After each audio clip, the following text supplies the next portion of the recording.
not watching a flight. You're flying it.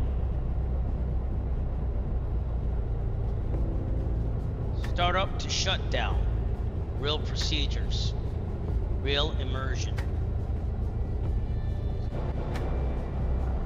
Strap in. Engines are starting. Welcome aboard.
Massachusetts. Automated weather observation 1531 Zulu. Wind 330 at 07. Peak gusts 17. Variability 10. Sky condition clear. 2.08 Celsius. 2 Celsius. Altimeter 3047. Firing GPS altitude minus.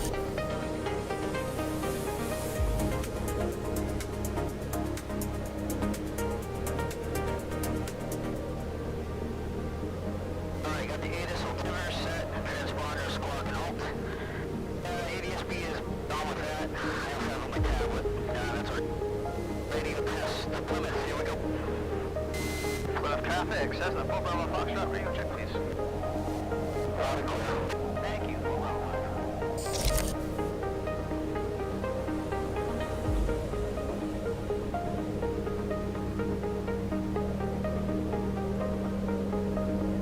Left, chrono right. Brakes are good. There we go.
Cessna 4 Bravo Foxtrot, departing runway 33, departure to the northwest. Plymouth.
approach November 144, Bravo Foxtrot. 144 Bravo Foxtrot, go ahead. Cessna 4 Bravo Foxtrot Type 172, we're at 11 miles to the southeast of 1 Bravo 9, I'm looking for flight probably 4,500 feet. All right, finally. Jeez, I don't know what's going on with the streaming laptop here and there, but it's doing fine. It's wish I can get a little more RAM for it, but it's new. I can't complain. 32 gigabytes of RAM. I think that's the issue, believe it or not. Weird, huh? I'm looking at my task manager, and it's OBS itself, because I have everything loaded, is almost like 8,000 megabytes of memory. But you think that would be good enough? Memory's at 73%. I don't know. But anyways, it's working great now. That's what I think is congesting it, because it's not my internet. My internet's doing fine. Anyways, we're gonna do what I hope to be an annual flight. We the Alton Bay Seaplane Base. I've been wanting to fly to this in real life, like forever. The problem now is I'm trying to save money. It's been quite the journey. It's not that I'm broke. It's just I'm trying to save money to be safe. But hopefully find the real world flying this summer. That's what I'm hoping now. If I can do it before then, that'd be awesome. Still have to do the biannual flight review. Have to do my FAA wings, ground classes, but I'm not complaining. I have it pretty good still, you know. But anyways, we're taking out a plane we haven't taken out in quite a while. Taking out the 152, everybody. November 482 Echo Foxtrot. Painted her myself. It's actually modeled after the 152 that I got my private pilot certificate in. So that's what we have here. And it has the Avatar in there. So they obviously bypassed the Avatar with chase planes somehow. Which is kind of cool, because I like to see a pilot in there instead of me like not being in there. Still haven't figured out where I can put my 2020 graphics to make it look like me, but maybe I'll explore that when I have time. But anyways, we're going to depart from Taunton, Massachusetts, my closest GA airport, even though it's not the one I usually fly. I usually fly out of Plymouth when I fly for real. And we're going to go to the Alton Bay Seaplane Base. Boston approach was out there last time I knew. So we'll have to get some flight following. We're going to try to get through the Bravo for Boston. If not, we're going to go around it, which is going to take longer. And this thing is not built for speed, but I haven't flown it forever. So I figured, why not? Let me just make sure everything's working here. It looks to be working. Okay, good. Very, very good. And because I haven't flown it in a while, we're going to have to look at the checklist. Even though this is a simpler airplane to fly. It's actually really nice to fly for a solo pilot. So, but I have my real world 152 here. Checklist. We're going to pretend that we're all pre-flighted. Everything's good. Seat track back and locked. Avionics are off. Carb heat is off. Sometimes it turns on automatically. I don't know why. My beacon switch is on though. So isn't I thought other things are on, but everything else works. Panel light doesn't work. That's because it's a switch for this thing. I had to reprogram it, but we'll see. I don't plan on flying at night.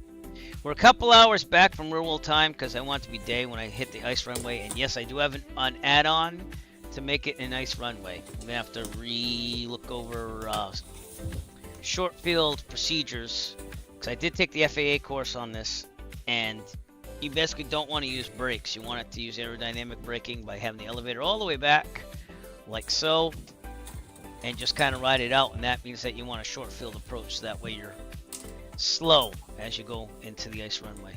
Carb heat off, beacon on. Mixture full rich. I'm going to be using my Redbird TH1. See what I'm saying? It pops out every now and then.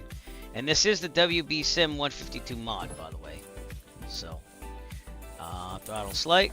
I'm going to prime it. I'm going to do it twice. Sometimes you do it 3 times in the winter. There we go. Master on. I got my brakes set. Alright. Open this up. If I can open it up. I know there's a way to open it up. Alright, whatever. We'll just clear prop. And master on. Max to start. Here we go. Clearing the left, clearing the right. Get my Tobii eye tracker on so I can just do that from my head. There we go. And starting. Here we go. Clear prop. Clear prop. Boy, that didn't want to work, did it? What'd I do wrong? Let's try it again. Clear prop. Clear. You know what I didn't do? I didn't fill up with fuel. Boy, because of all those issues, I'm having all these issues in my head. That's now a cockpit camera. Right, maintenance with the tablet. Fuel's on. So I don't know. Let's see what it has for settings, maintenance. There is a fuel thing here somewhere. If not, I'll just use the tab. Oh, there it is. Hello. Let me use the tablet here. Fuel. You always leave with 100%. You see, I didn't want half. That'd be about 2 hours of fuel. That's not good. Burns about 6 gallons per hour. So, all right, let's try this again. And if not, I'm gonna do auto stop. But it should be working. So, beacon on. There you go. Fuel is on. Yep. All right, let's try it. Clear prop. Clear prop. Wait, it's not even moving. All right, let's see if I forgot something out here, because I don't think I did. Oh, let's do auto start then. Here we go. Clear prop. Clear prop. Wait, it doesn't want to start. Oh, well that sucks. What's going on with this thing?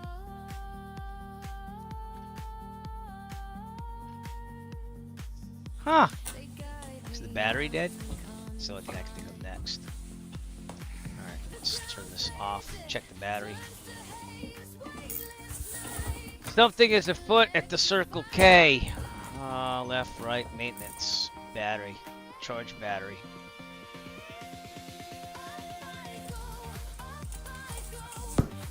Does it have a thing outside that's charging it? Nope. I hit the charge battery button, so hopefully it will work.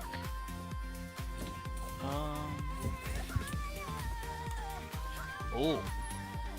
Oh yeah. Yeah, that's the problem. It's the battery. Jeez, that was a save state problem. Okay, let's let it charge. That's not good. We had a dead battery, everybody. Alright, let's turn this off for a sec. Actually.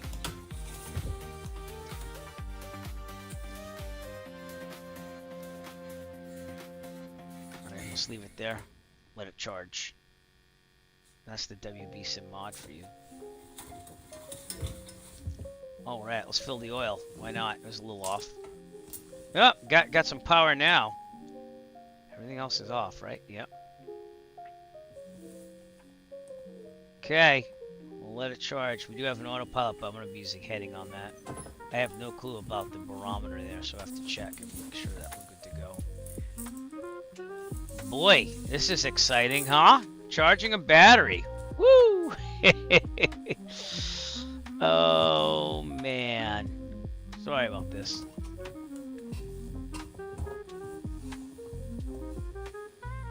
Wonder why the battery's dead. I mean, I haven't flown this in a while, but really, seriously?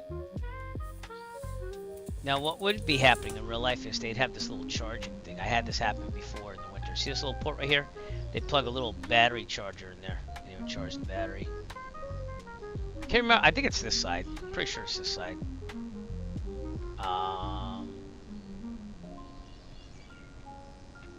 Yeah. Man, it's been so long since I've flown the 152. I kind of miss it. We're just charging battery, everybody. Charging a battery. We're at 46%. I could try starting it. All right, let's start it with the battery charge connected. How's that? All right, here we go. Clear prop. I'm not gonna prime it, even though I probably would in real life. Well, let's give it one shot. What the hell? Parking brakes on. Clear prop. Clear prop. All right, we got it. Back. There we go. All right, we're gonna take off the charging of the battery because it should be done by the alternator now. And even though it's halfway full, let's leave the puppy running here. You know what I'm saying? Okay. Tow back tracker off. Alright, so we're starting. Oil pressure should be in the green. It is. Lights as required. We'll turn the nav and the taxi on it this time. I think it says taxi. Yeah, it does. See, the 152s, it doesn't. Okay, seatbelt harnesses. Flaps are up. Let's test the flap switch. That's working. Yay. Alright, cool. And it goes one step by another because you used to skip. Avionics on and set. We have to do this manually here. We have to turn these knobs. That's what we get for the 152. I was experimenting with the 750 in this, but we'll see. Avionics on and set. We have to get some weather here. So that would be 122 22.7 on COM 1. I forgot I gotta switch all this stuff around because again we have not as flashy electronics in this thing, which is normal. And then 132675, right? Yeah. Got my coffee in hand. 13267.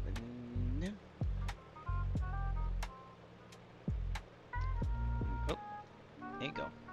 Did that work? It did. Now monitor COM 2. 2248, it's not sounding. Let's try doing the switching thing around thing again. Because sometimes that works.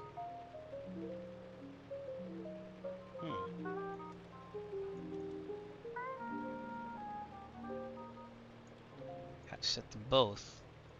It just froze up the weather. Okay. Let's try this. If not, I'm going to Sky Vector. Oh, 3004. Okay. So even though we got no sound on that, we will do this. 3004. Which means I have to touch this thing too.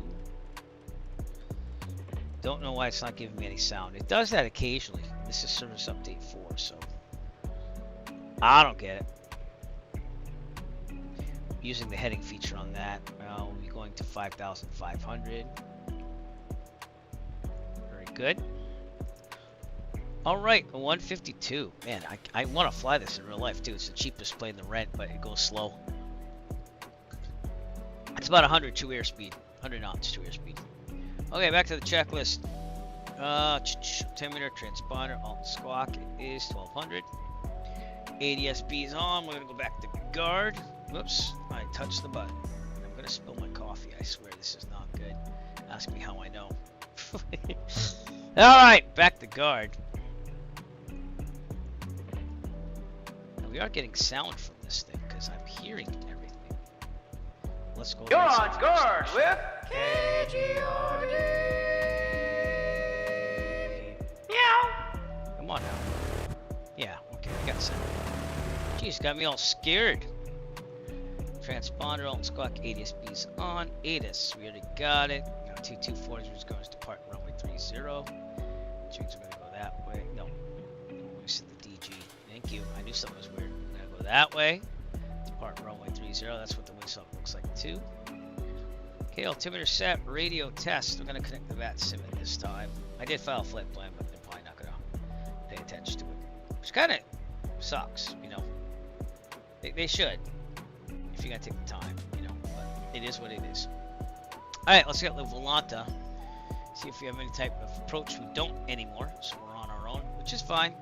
But as we get up here to Lake Winnipesaukee, Alton Bay, that's where we're going. It's a seaplane base, but they have it as an ice runway in the winter. And it's currently, they had to clear off the snow from the last storm that we just had this past week. But other than that, they've had it open, and I would love to go there. But just haven't been able to make it happen. Again, trying to save money. Just paid off the desktop, by the way. The desktop is now officially paid off. Alright, let's go to COM 1, 122.8. I'm going to have to move this coffee because this is going to get in my way. Alright, 0.8.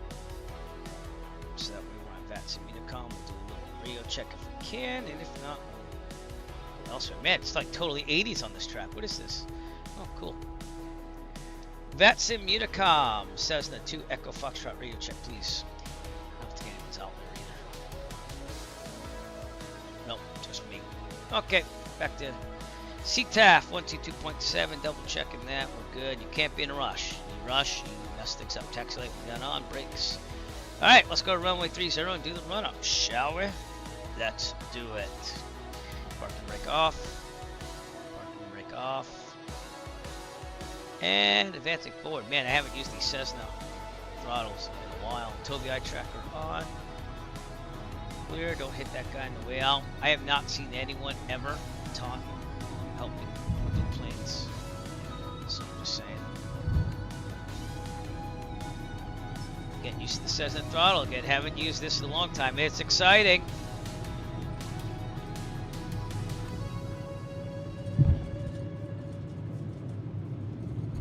It's exciting. It's snow here. Real old weather, by the way. Just a couple hours back, though, from what we usually do.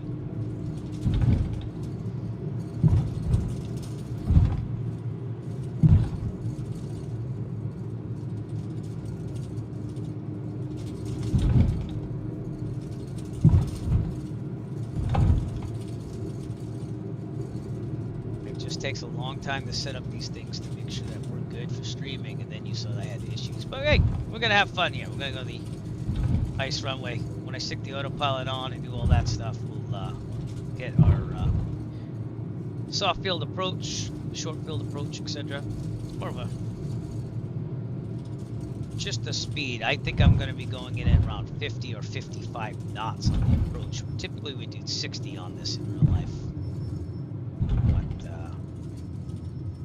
you know, for regular landing. So that's why we have to go slow, because it's the ice. And I'm going to try to not use brakes at all, like we would in real life. So, all right. Well, we're landing down the ice runway. Okay, we're good. Gonna do our run-up procedures. Tow guide tracker off. That there. Okay, brakes are set. Fuel is on. Good. Trim set for takeoff. We just have the wheel on this, so that's working. Flight controls. Free and correct. Got this cable. Railroad cable on me. I hate that. Instruments, turn coordinators in the middle. No flag. Head coordinator as well. Where it should be, right? Yep. Vertical speed is good. Altimeter is good. Horizon is good. Airspeed fuel is good. Mixture best power. We're good. Primer's in and locked. We tug on the primer down here and make sure it's locked. It has a little tab that catches on there. 1700 RPMs.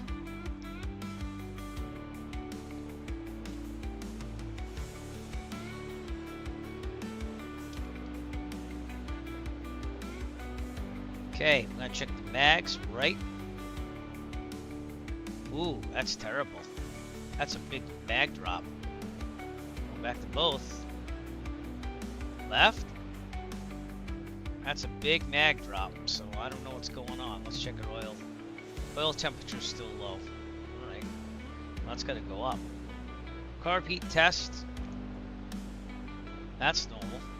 Okay. Vacuum is good. Amps and volts should be charging. If they're not, we got a problem. Nope, they're charging. Okay. Oil pressure, oil temperature. Oil temperature is bugging me a little bit. Alright, tap on that. Come on, let's go. Go up. Alright. Yeah, vital. It's a little bit higher than what it does in real life, but that's not bad. Back to about 1,000. Okay, we'll do our briefing, and then we'll keep an eye on this oil temperature. If there's a problem, take a full mechanical and chill, otherwise there's enough available runway ahead of us.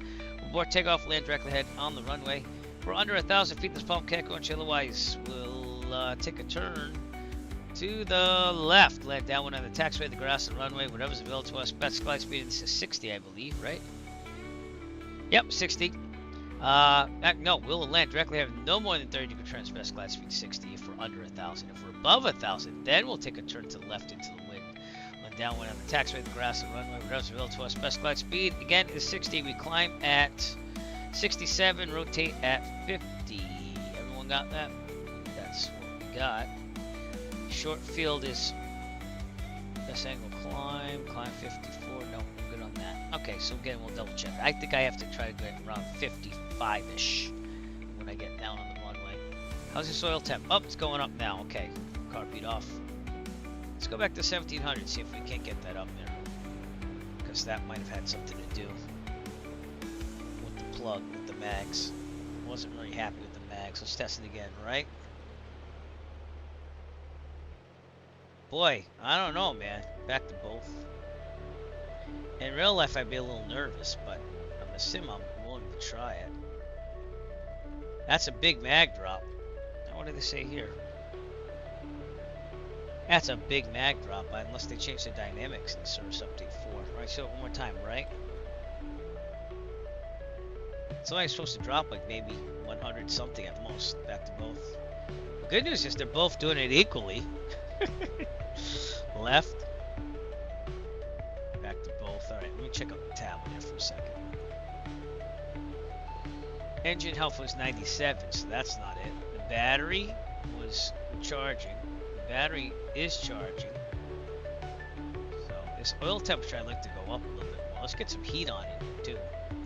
Give me some heat. Oh, I got it.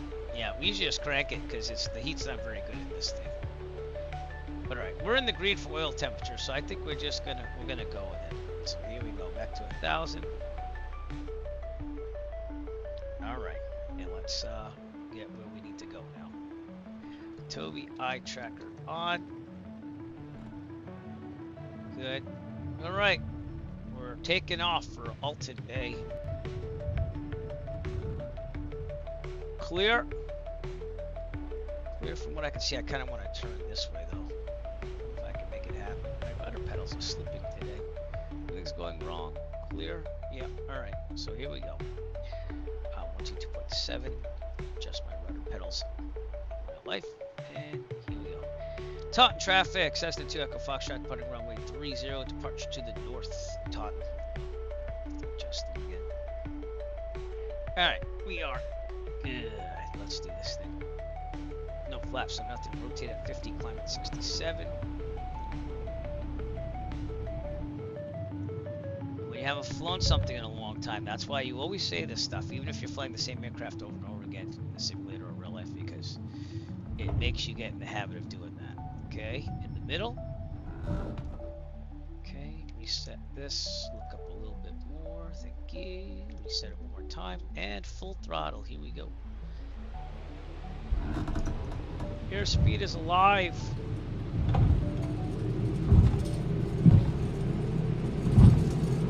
A lot of right aileron, right rudder, and we'll put it in here. Rotate. 67.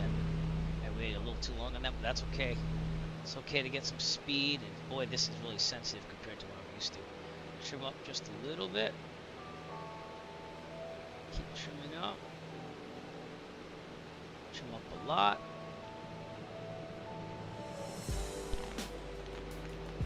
Okay, around 500 feet, we're going to turn to 260. Right about now, looking over there. Clear, 260. Oh, boy, very light with controls. That's how it is in real life, too. If you go back this after a while, after flying bigger aircraft, it feels very, very light. Toby eye tracker off. And, well, here, Toby eye tracker on. Quite too early on that. The reason why we do that in real life is that is the departure procedure for Taunton. They want you to avoid the school at the end. So that's the old mall, I think. Could be. No, that'd be a warehouse. The old mall is somewhere. All right, 75 is good. Okay, I'm gonna take a turn to the right as soon as I check. Move up the wing. We're good. Turn to the right. And I'm flying by my electronic flight bag, which is going to help me. That's why I can use the heading thing. But we're going to go 009er. So we're going to set that here. And we'll turn the autopilot when I get there. How's that? Got to keep climbing the 5,500. So typically don't find a lot of autopilots on these unless it's like a pilot who bought one and like flies themselves in it. These are cheaper airplanes. The fact that they only go for like, you know, up to 50,000, but you could find a kind of, I wouldn't say beat up, but I'd say like one that's been well used in the engine category for like 35, 37 if they really want to get rid of it. But they used to be a lot cheaper. They used to go like 25,000. So autopilot on, autopilot on, heading, autopilot on. How come my autopilot's not working? You may have to fly this by hand. That's alright. There we go. Heading. Let's go down to 500 feet per minute. It's not the most powerful engine. And we're going to arm that. I'm also going to be good. Alright. It's on autopilot, everybody. Thank you to Otto the Autopilot today for his assistance. So much appreciated. Automatic pilot. Right. Alright, automatic pilot. There it is.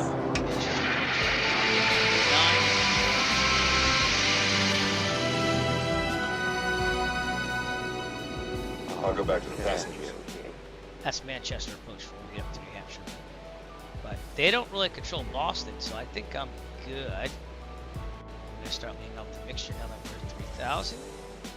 Maximum RPMs. I don't think I have an EGT gauge on this, so maximum RPMs, that's what we're after.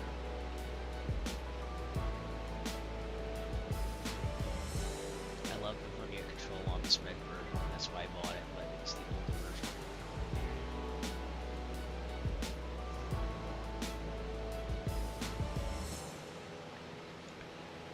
Right. No cruise climb on this. You just let it go.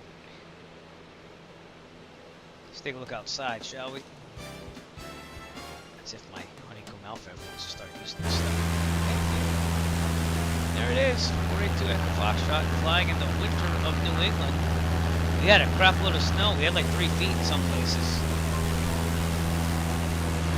About to enter the Bravo. Going up ahead. Right over around where I work. That's scary. There's the intersection of 24 and 495. Yeah.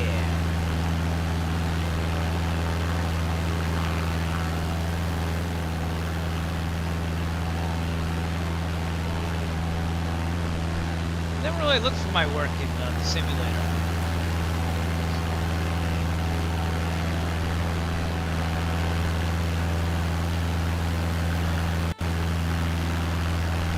I go with the soft field procedures because we're really nice. Alright. Maximize lift, takeoff, 10 degrees flaps. Yeah, I know. I'm talking about landing. There we go. Here's our procedures manual. I'm pretty sure it's 55 or 50. Slow flight. I'm used to that. Second install. I'm going to go back to the cockpit. Lean off the mission a little bit more.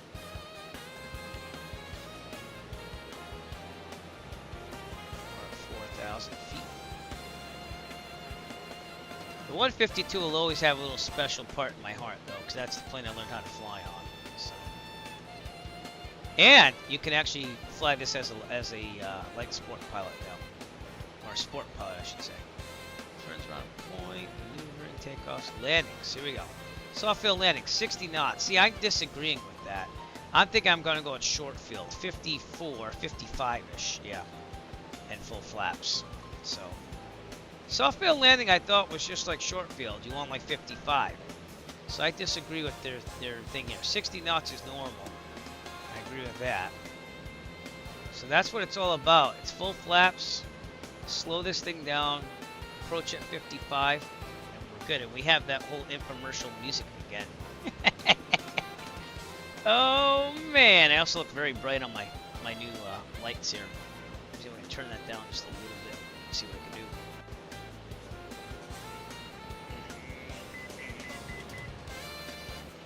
That means I'm 4,500. Then we have to make sure even more. Doing pretty good. All right, a little bright here. Oh yeah, see that has an app that can turn on that light down and change colors. Yeah, way better. All right, cool. Get yours now. Sounds like infomercial music. Oh my. It Julien's, it dices, and act now and we'll give you $5 off. That's right. All right, we are in the Bravo, believe it or not. Direct heading's about 008, so let's make sure that this is doing the right thing.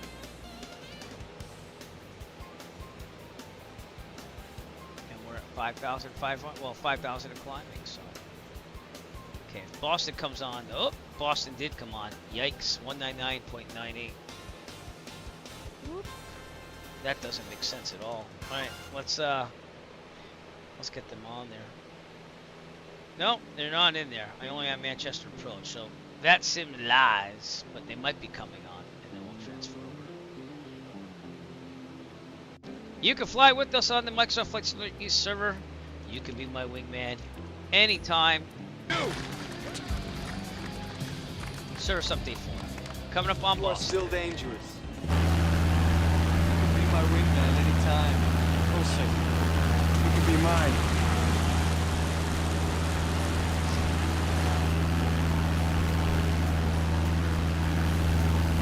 If you ever fly here in real life and they get you through the Bravo and you're going this way, sometimes they'll clear you right over Logan because they don't want you to interfere with any aircraft coming in. That's pretty cool. So, it's a nice place to fly. I haven't flown over Boston since probably Carlton Field back in 2022. God, I feel so old. It doesn't feel like that long. All right, let's bring this back to 2,400 RPMs or so. The 152s I fly, they have a special prop where we have to go at 2350. Make sure for maximum RPMs.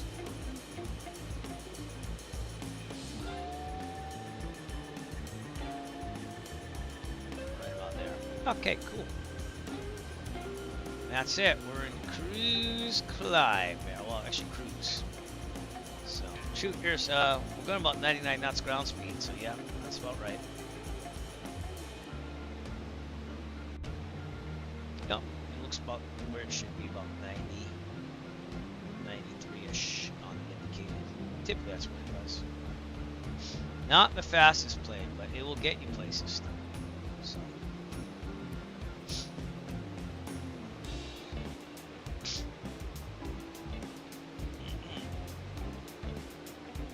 There's Boston coming up in the distance.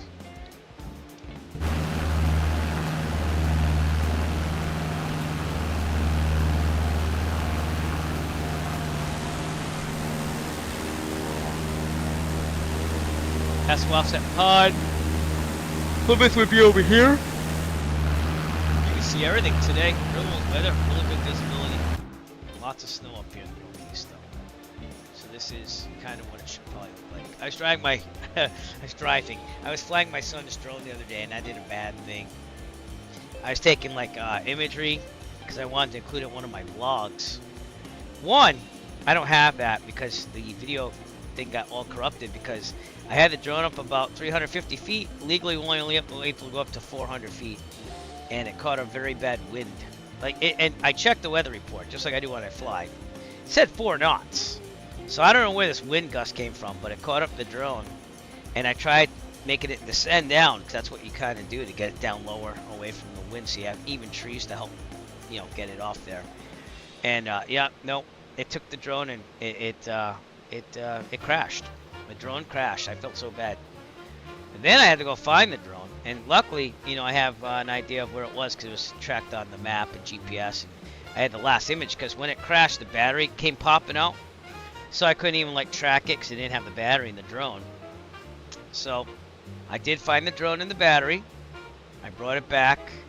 One of the legs did get a little dislocated. That's what I would say. And I was able to fix that. But I might buy my son a new drone anyways. I kind of feel bad. I'm thinking it over. If he's watching, I'm thinking it over.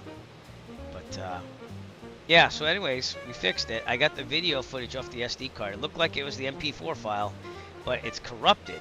So then I tried getting software that would uncorrupt that to say, oh yeah, you can uncorrupt this, just to say it, but it's going to cost you $10 after it evaluated everything. So I have to figure out a way of doing that, or I have to fly the drone again, because that would be pretty cool to have the footage. It's at 4K 30 too, so. But all right, we're gonna follow the electronic flight bag here, and you can see that right there. So I'm gonna get more on track here. I'm also gonna go to 6,500 now that we're there.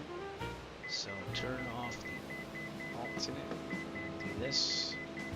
I'm gonna rearm it just to make sure it's rearmed for 6,500. Because now we're going to be going a little bit to the west.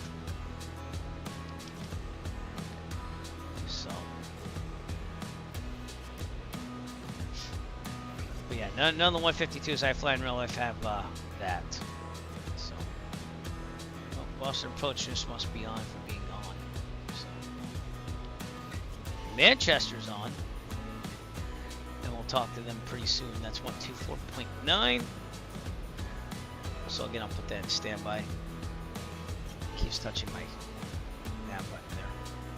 Okay, I have no clue why it doesn't have a standby here, but it doesn't. Although it does,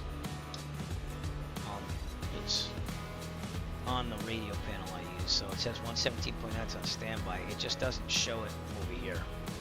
So that's the limit of the WB Sim mod, I guess. Full throttle while we climb.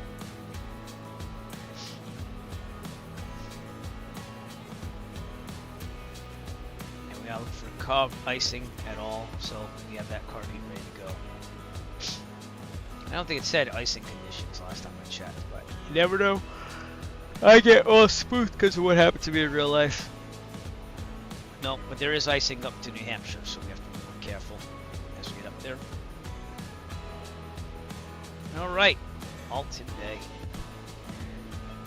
Buy some crampons so you can walk outside the plane. I have some crampons somewhere. I bought them years ago when I wanted to do this flight for real. I never got to it. Took the FAA course and everything for it. Just never did. So. Then the flight school out of Taunton. We have a flight school in Taunton now. Not that I've ever used it. So I asked about renting their aircraft only, and they're like, no, we don't rent, but we do lessons. But they were offering like, oh, hey, you know, fly with one of our instructors up to Alton Bay, get the experience. That was a little bit enticing for me, because I think I wouldn't mind that at all. I mean, there's something wrong with that. 2400. See if we get more power out of this mixture here. A little bit, not much. Right about there. But I thought about doing that. The problem is the window on this ice runway is so small some years. Some years they don't open it at all. It all depends on the weather. You go to their Facebook and they tell you what's going on. Let's take a look outside here. Boston Logan kicking hard. There we go. Going right over the city. Boston Logan. Went there in the summer to go to Dallas. Good times. Check out our frame rate. Not that this matters much. I just care that's, yep, 60. I think I had it locked to 60, but it's like 50 to 60. That's not bad around the city. New York, you get about 50. Plus it's loading Boston Logan, and I've been updating my freeware scenery over and over. So I did a lot of that this week when we had our snow days for work. But yeah, still loading it. Take another look as we go by.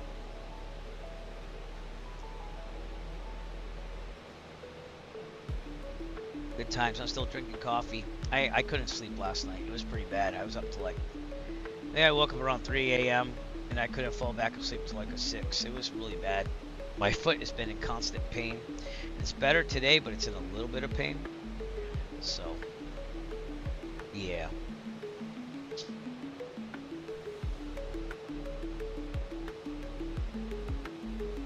Alright, we got some flights coming in here. We got a JetBlue. I'm getting all this from the pumped in stuff. But I've done this in real life. It's cool to fly more over the airport. But one time they cleared me and I kind of came over here. It all depends on what runway they're using at Logan here.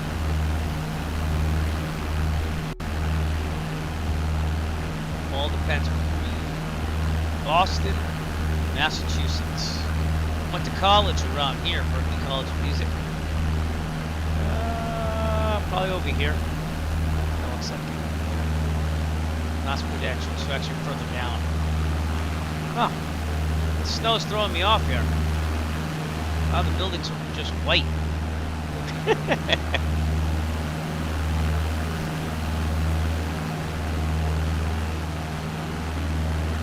That was a lot of snow though this week. That's why I couldn't fly as much as I wanted to on the sim, because I had to shovel the driveway like 5 times. Fenway Park would be out here. Hey, Boston Logan.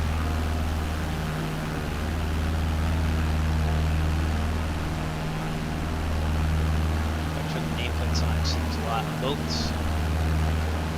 USS Constitution. Down here somewhere. I don't know if it'll load.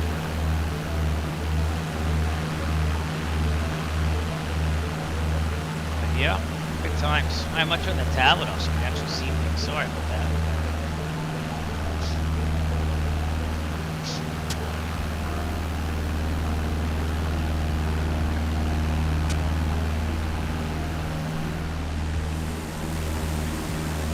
Oh man.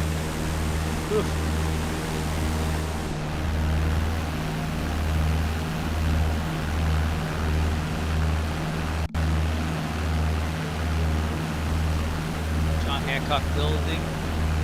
used to be able to go to the observation deck and that, and they closed this on September 11th. The actual building has a restaurant on the top, and I think they have an observation deck now, so that's probably the best you can do. Yeah. Christian Science Church is there. Downtown Boston here. We should have TD Bank Garden over here. They now have apartments over there. That never used to be there. That's where the Celtics and the Bruins play. Aircraft below us. A lot of traffic.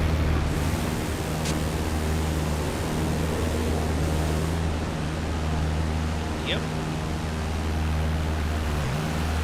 I had the USS Constitution. I could have sworn, but it's not showing me down here. Unless it's still loading.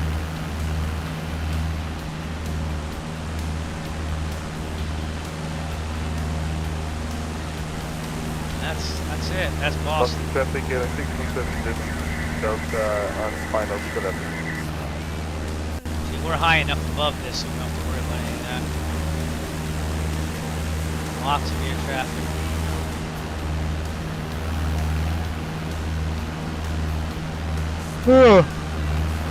Did want to fly. Oh God, we got some boats. They're not best placed there. Oh well. That's flight Tampa, Boston, by the way. All right, let's get to New Hampshire.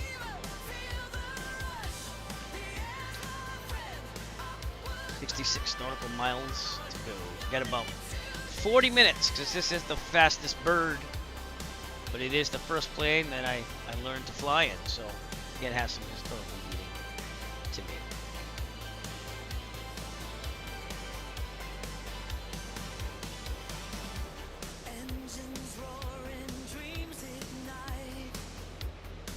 Wow, got quite the 80s playlist coming out of this thing today.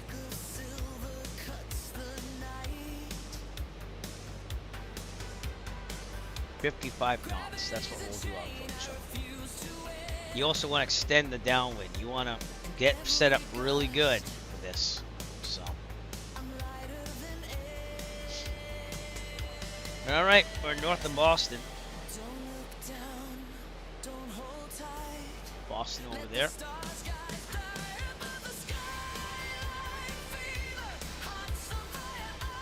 One time I flew the 152 in the simulator all around the country, thinking I was all like, yeah, it's awesome. But I learned a lot of my cross-country flight planning on that, so that was the easy part, private pilot for me, because I did it so many times on here.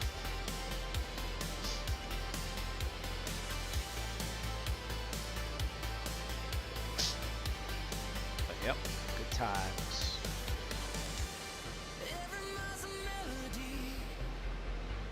Coffee at 5. I don't know how that's gonna go, but it's Saturday, so okay. I just hope my foot doesn't hurt as much tonight, because it gets worse at night. I think I ate the wrong food during vacation here and there. Boston Not traffic good. 617 Delta, runway indicated. Okay.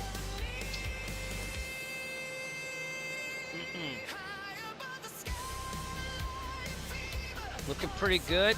2,400 RPMs. So again, typically in mine, because it's a special prop, they want you at like 2350, something like that. It's red on the thing there.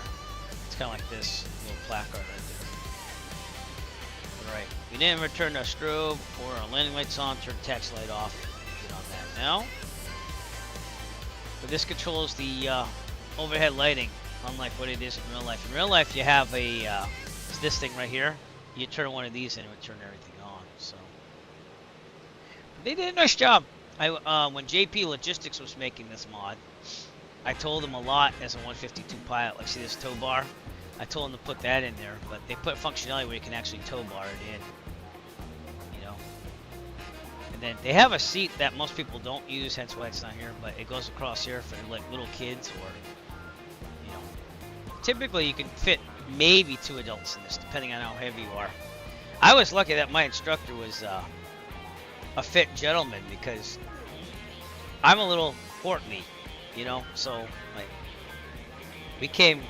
I thought we came close to maximum weight, and I'd filled this thing full of fuel too. So, but this thing can carry usable weight about 400, high 400s, mid 400s to like 500, depending on what's installed in it. So, but again, it's a wonderful plane to fly if you're a solo pilot just going out there on adventures. You can put stuff in the back. I did fit my e-bike in the back of a 152 before. It was tough, but I made it happen. So.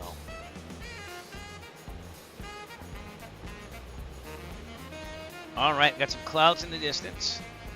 And we are over northern Boston here. That's what I'm calling it. We got like wind and stuff like that.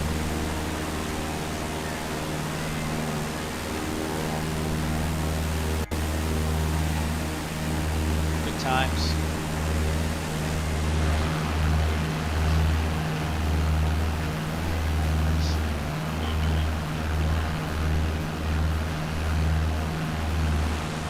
Yeah, I did a lot of freeware updates and installing, so there's a lot of freeware I don't have since I haven't looked at it in a long time. And I still have a lot to go. I think I'm on like 25 more pages of flightsim.to scenery to look over. But that's down from like 30. So there's a lot of updates too. So very good. We're on our way to Alton Bay. I've flown around here too in real life. I went to Laconia, which is right next door, and I looked at Alton Bay. It's like, oh, that's where the ice runway is, but I've never been able to go do this in real life. Not only that, but like, I would have to ask. I'm sure my flight school would allow me. They're very nice with the things that they allow us to do compared to other flight schools. But I would have to ask if the plane was insured for this, because you know you're landing on the ice runway. And some insurance companies will not insure you for landing on the ice runway, and others will. So I don't know. I'd probably talk to my good old flight instructor, who's also a friend, if you will, and be like, hey, just come with me. Let's have a journey together. But he's an older gentleman. I think it'd be kind of cool. I don't know if he's ever done it. I don't think he has. But yeah.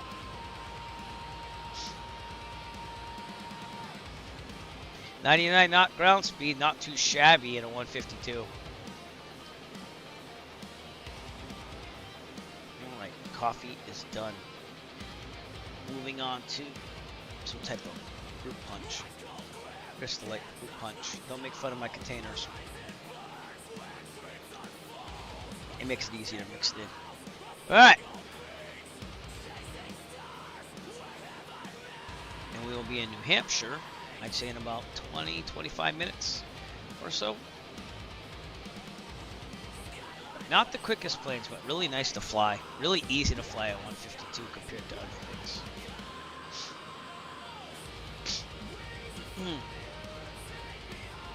And we might do a flight back. We might go up to Mount Washington. I haven't decided yet what I want to do. But it only takes about an hour in this thing to get up there. And it's a welcome pace of change from flying the Bonanza all the time. No, I love the Bonanza. But we're going to continue on those Mexican flights. And kind of let it cool off there, because after I landed in Puerto Vallarta on the simulator, I guess the next day they had like all these raids going on for all the drug cartels down there, and they actually like got one of the main cartel guys. So in Puerto Vallarta, by the way, Puerto Vallarta. But, yeah, it's quite interesting. They did a really nice job with this WBC mod. I don't know if there's an update. I don't think there is, but probably should have checked that before I started. But seems to be working fine. We had a dead battery when we first started, but other than that, we're doing good. The oil temperature has gone up. So. No changing tanks on this. It's all gravity fed, one tank. So that's it. Burns about 6 gallons an hour. So economical to fly, economical to buy compared to other planes, but can't carry much in it. It's you and some supplies, or you and another person with minimal supplies, and that all depends on your weight. So.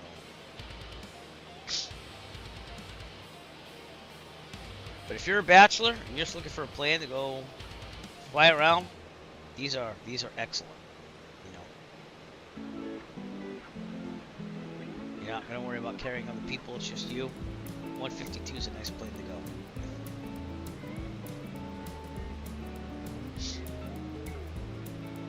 It's about the price of a car or a good SUV. You know, I can't believe how much cars cost nowadays. Now I'm gonna have to start looking into one maybe in the future because my car's 12 years old and it's driving fine. I gotta do the brakes on still. I know I said that like for 2 weeks. I have bought the rotors and the brakes. Just gotta do them. So I'm thinking maybe tomorrow. Because today, with my foot there, I want to give it a day of rest. But we shall see. Hope you're all doing well out there, and I appreciate you for tuning in. Let me know if you want to see anything on the way up to New Hampshire here. Out there is oh, I looked at Fitchburg again. I thought it was closed. It's not closed. That's Fort Devens. Woof. Just because if you look right here, you know, it says Fitchburg. It has that. That's a closed airport. So I thought Fitchburg was closed. I was like, no, they didn't close it down. They did it. It's Fort Devens. But hey, something I did find out with the latest sectional. Field of Dreams, that's in my backyard. That's literally around the corner from me. It's a really short airfield. That's a turf field, 1,600 feet. So one of my neighbors must be a pilot or just want to open up a tiny little airfield. But if I get a paramotor or something like that, I might call them up and say, hey, I'm right around the corner. Would you mind me taking off from your backyard? Because now there is an airfield, even though it's like private. It's in my backyard. So. Alright, what's this? Anyone know how to stop AI ATC from talking to me even though I haven't turned off the settings? No.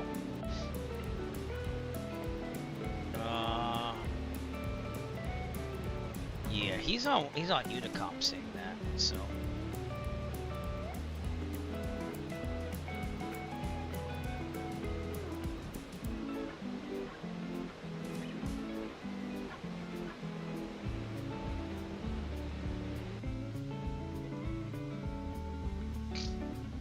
Uh-oh. You guys hear something? Did it just freeze up? Uh-oh. Okay, good. Dude, what the hell was that? I haven't had that happen in a long time. Wow. I was getting nervous. I just went to message that pilot and tell him to turn down the comm volume. But he's on Unicom. Yeah.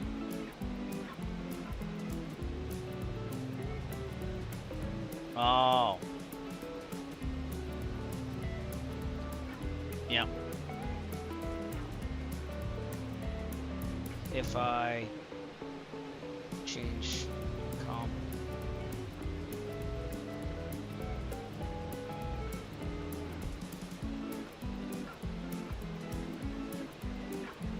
Yeah. He's having a problem where he couldn't hear the AI either for like the VTAR and stuff. So. Alright, this is Lawrence, I believe, right? Yep. Lawrence. Haven't been here yet. I'd probably just land here and just take off if I could. It's a Class Delta though. So.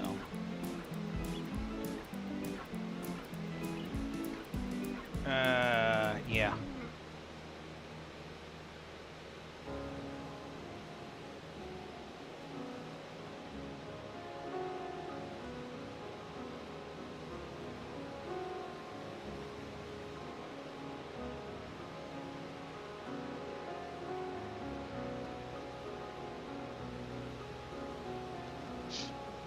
Yeah. Help that guy out, because he's on Unicom. We're not really supposed to do that, you know. I mean, it's Unicom, so it's not like anyone's going to hear, but... Oh, we have a real world traffic down there. Looks like a Piper. Departing out of Lawrence. But, one of the rougher cities, believe it or not, Lawrence. And then you have Haverhill. Right below us, too. Which is not as rough, it's kind of more suburban.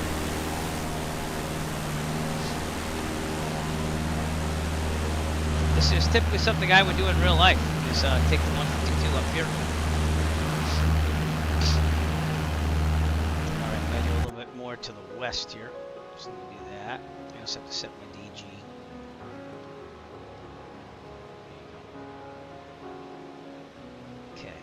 tablet off. Tablet's what helps me navigate here, and even in real life, I'll do that too. You know, like obviously I'll be looking out visually out the window, but it gets you there a little faster. It's like a GPS that you carry around with you. FAA won't recognize that as official, obviously, but it works. You know what I'm saying? Like any other electronic flight bag. So when you see it displayed, that's my real world one, which is the GPS data being pumped in. Okay, we got about 28 minutes or so to Alton Bay. Let me show you the electronic flight bag again. And we're going to try taking a landing here. If I don't hear anyone landing there, I'm going to CTAP is 122.8 also. And I'll get an update on the weather as we get there. Manchester should be off our left somewhere around here. And also, Canopy Lake Park, which is a amusement park, is going to be up here off our left. It might be over there, actually, now that I look at it. It's not really loaded in, but it's off a lake, hence why they call it Canopy Lake Park. I usually go there every summer with my family.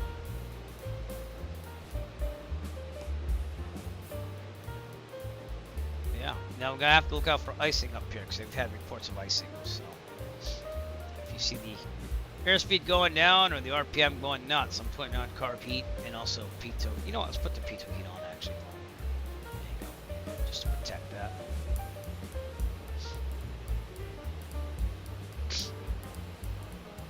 Man, I can't remember the last time I just did like a local flight like this in the 152. I used to do this all the time when I got my private pilot certificate, or even before that. I used to take the 152 up to keep it going.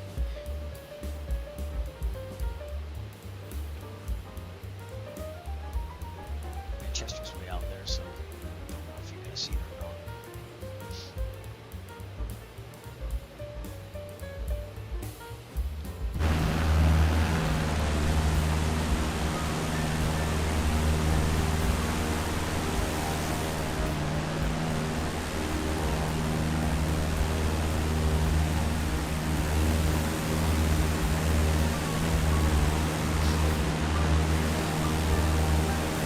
Boston all the way back there now. We are almost to New Hampshire. Right across the border here.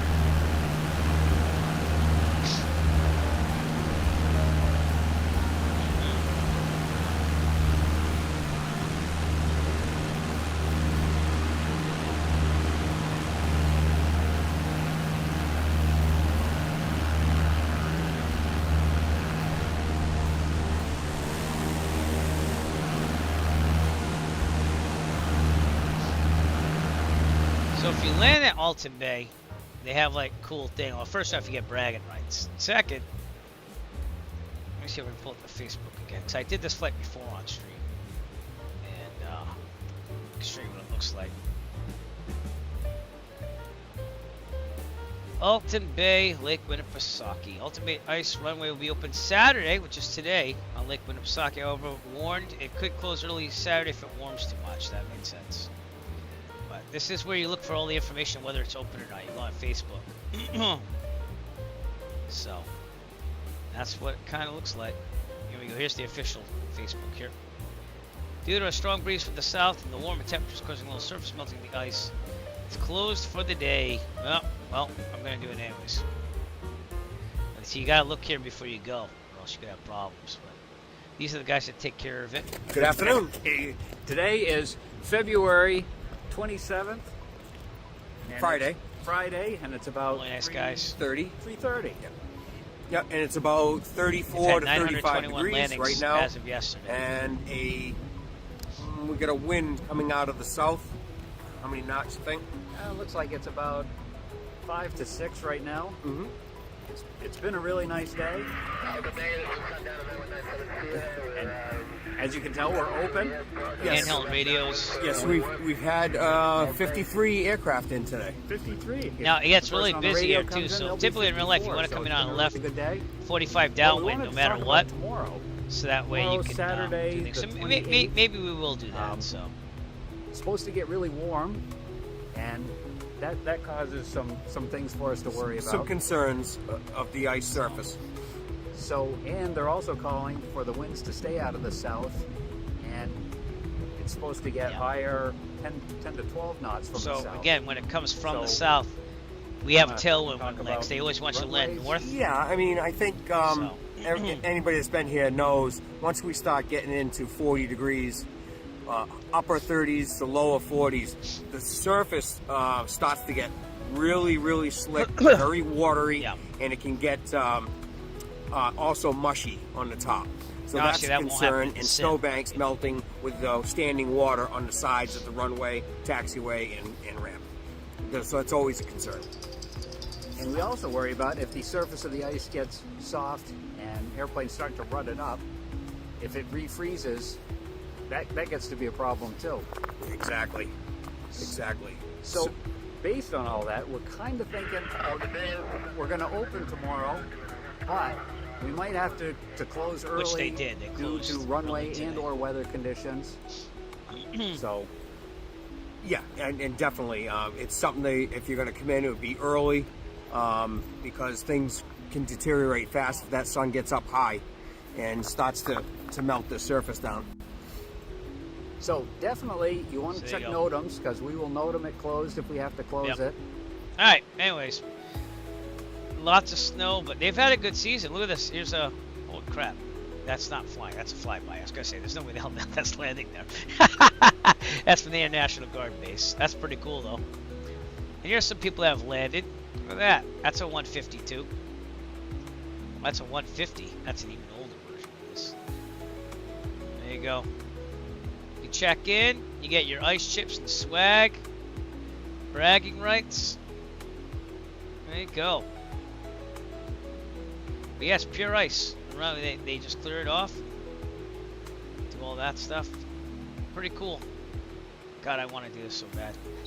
I want to do it. And then over here, they had to, redo the runway and stuff. So you have to keep on top of the NOTAMs and stuff. Or else, these are all landings that came in. So there you go. Pretty cool. It was really cold, so they had a good season this year so far. And it might be coming to a close now, so they keep monitoring it, which is cool. All that stuff. So look at this. February 3rd, which was really cold. Look at that. That's another thing that becomes an issue, is keeping the engine warm for the oil and stuff. So there's not really a lot of services, obviously. But, yeah, pretty cool.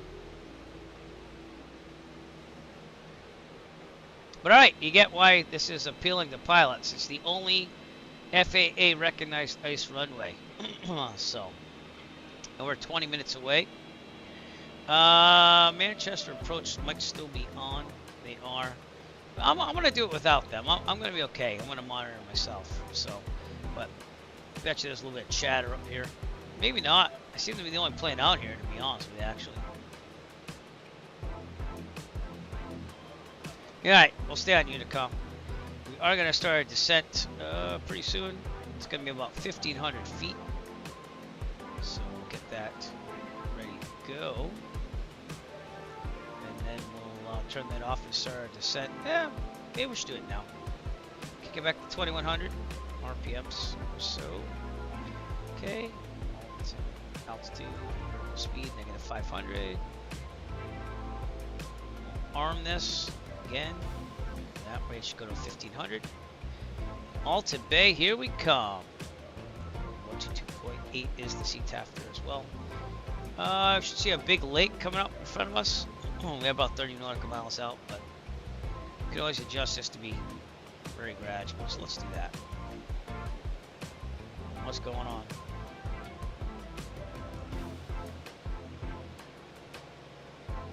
Yeah.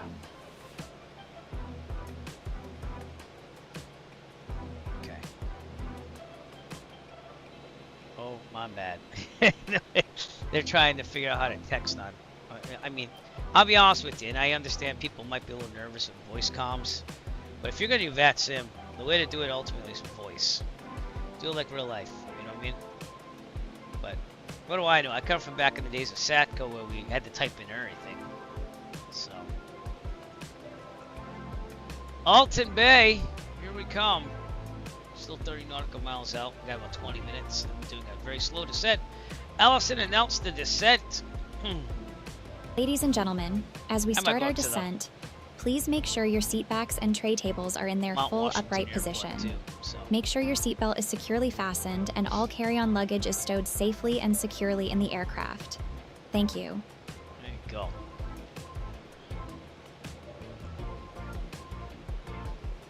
Do have an airplane up here. It's 7,100 feet above me. That's this one right here, actually. Alright. Got my ADS-B on my tablet. That's how I saw that one. See that? Little blue plane. 7,800 feet above me. 8,000. So we're descending. They're staying. So this does ADS-B in real life too as well. If you have a ADS-B unit hooked up to it, which I have a little portable one. Haven't used it in a long time though. Does come in handy. And they actually opened the ice runway on January 31st this year. It's all dependent upon conditions. So I'm gonna increase the pressure a little bit.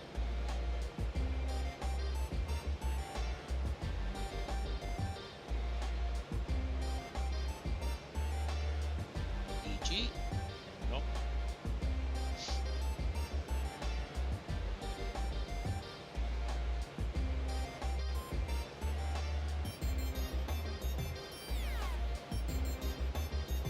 Very clear day here in New England. Not real world time. We're a couple hours back, but it is real world. You know what? Maybe we'll do that. I'll think it over, because we're gonna have sunset here soon. Well, I know it's 5:30 and my lights are on outside. Let me reprogram those. Yeah.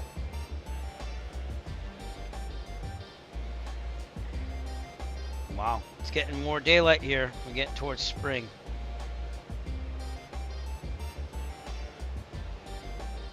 Right, left.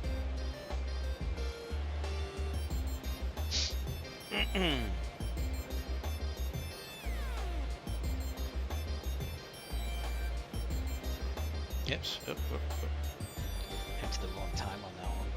We are descending down for Alton Bay. Why is this thing not saving? Save. Okay, good. Doors set. I got everything programmed here at my house, so I had to buy some new fire alarms. We had a wonderful time where I had to call the fire department during the big snowstorm up here because my fire alarms are saying carbon monoxide warnings. You don't mess with that stuff, but it's only because they're so old. I didn't keep track, and I didn't have it written on the outside because I purchased the house with those installed. So we're getting some smart ones, which I got a good price on eBay. If they hook up to my current security system, which will send notices to my phone, which is pretty cool and awesome. So, Emirates, power up the tablet. There you go. Sending down ever so slowly to Alton Bay.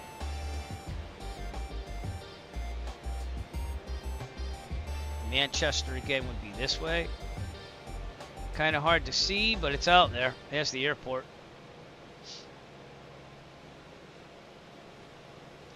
But we're gonna land at Alton Bay, taxi back, park, think about life for a second, and then we'll decide where we want to go next. I think I want to keep flying.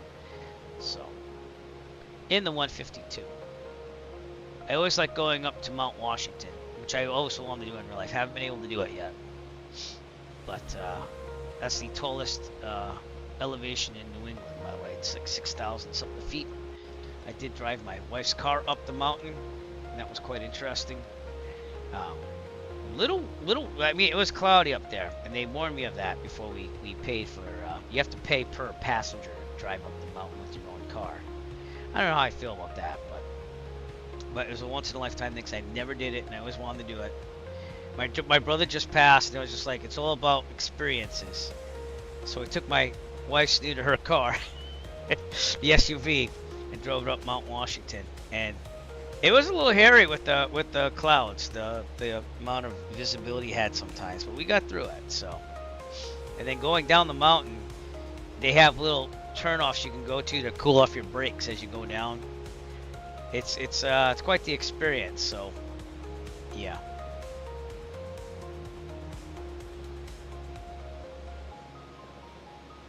But it's rather cool.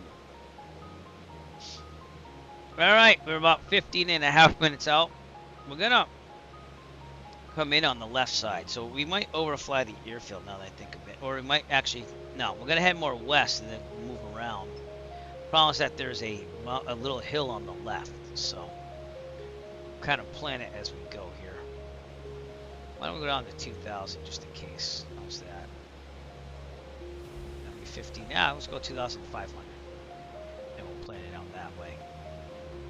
Either way, we're gonna get down there ever so slowly.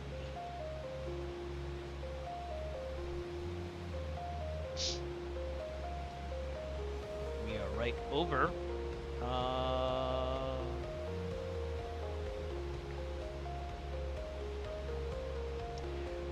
Right over nowhere. We're coming up on Northwood Center, New Hampshire. Concord is actually out that way. I've landed there before. It's a nice little airport to land at. That was a long time ago too. I feel like I haven't done any flying, which is honest, since June. So, but hopefully we will hit the ice runway. Oh my lord! Watch out, it's icing up. I know, that was kind of geeky, but I went with it. Icing up for the ice runway.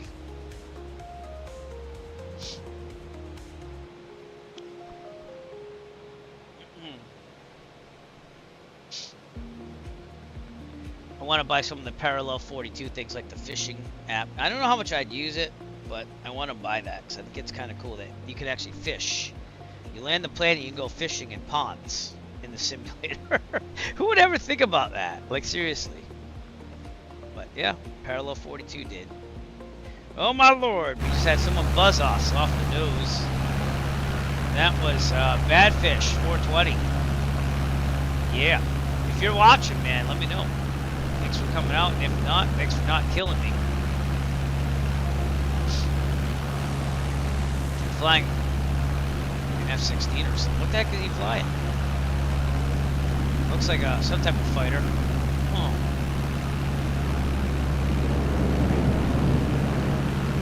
You can hear him out there.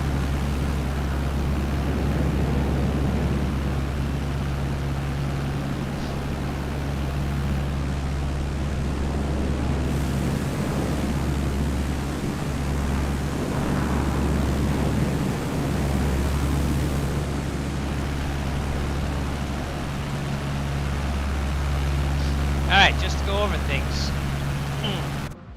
We are going to have an approach speed of 55 knots. And that way we're slow enough. We're not going to hit the brakes when we hit the ice. We're going to try to keep everything coordinated with the rudders and full back on the elevator for maximum aerodynamic braking, and hopefully we'll end up good on this one. That's the goal. So that's 1,000 feet away from our intended altitude there, 2,500. And we should be good. Then we'll plan where we're gonna go. Alton Bay, by the way, I believe is right out here. So we're very close. I want to kind of come in here and left downwind it. Let's see what it says about weather. We'll go from Laconia. Laconia is saying no knots, 10 square miles, few at 5,000. So this might be an awesome time to land here.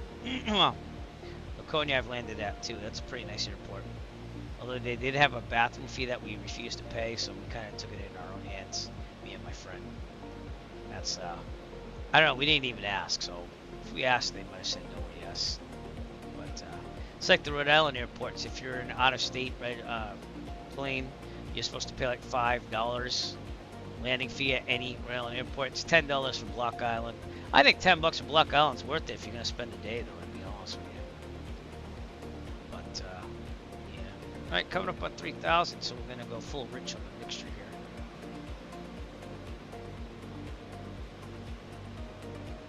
There we go. How are we doing on fuel? See, it sips. Look at that. Look at that. And why is my parking brake on? I have no clue. I never turned it back on, so that's weird.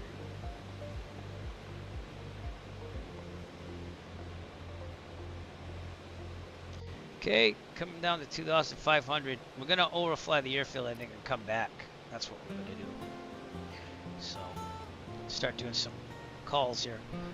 Alton Bay traffic. Cessna 2 Echo Foxtrot. We're 50 nautical miles to the south. Gonna overfly the airfield at 2,500 and join left 45, left downwind for full stop. Alton Bay. Gonna be right there.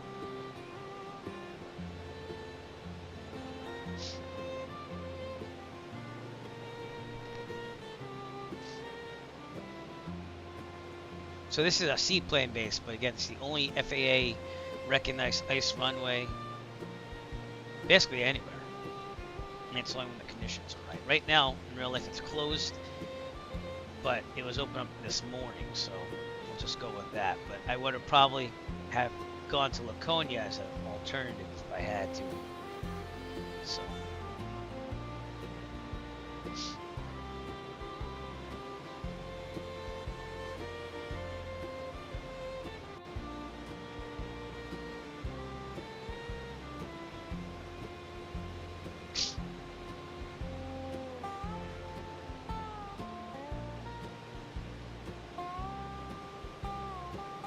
Got some nice backcountry music here.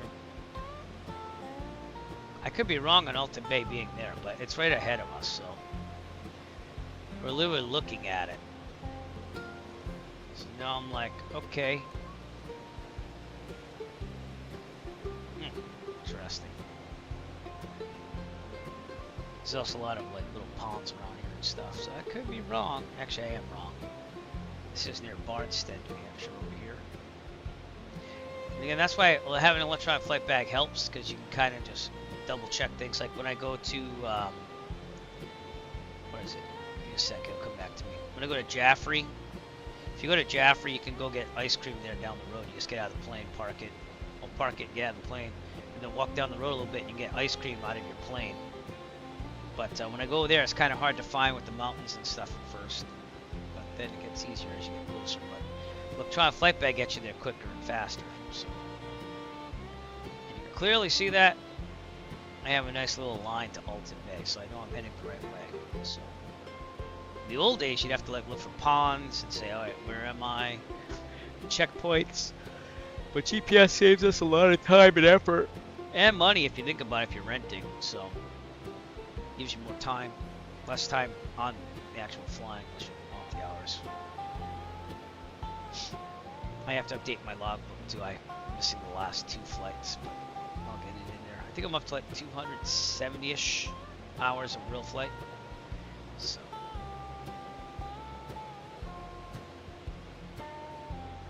But with that Mosaic passing, I'll probably be flying for the rest of my life, which is awesome. I would like to keep the nighttime flying privileges and everything though. So, you know, staying healthy is a goal. Okay, let's increase the RPMs here. I forgot to do that. 2300-ish, 24. Let's get there.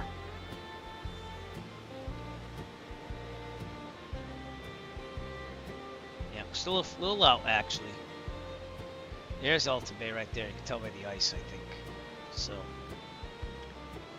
oh, we'll have to see.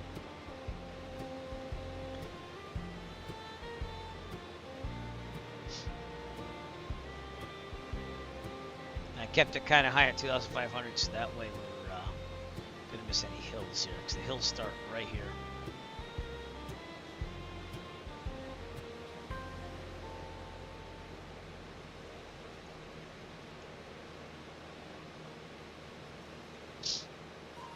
Set my DG again.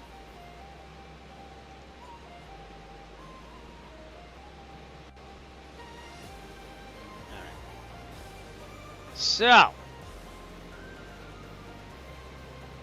visually it's telling me to go this way. And they'll come in over here. Left downwind, come right in. But there's hills, you gotta be careful. 55, 30 degrees flaps. Makes sense. Extend the downwind. Anyway.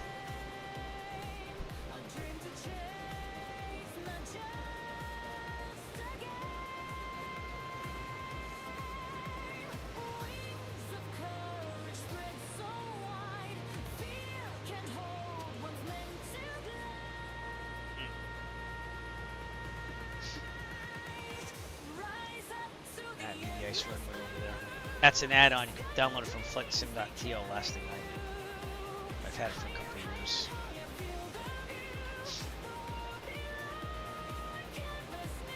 Alton Bay traffic, Cessna 2 Echo Foxtrot, 6 nautical miles to the south, overflying the airfield at 2,500, and then we're going to join our left 45 downwind for full stop, Alton Bay.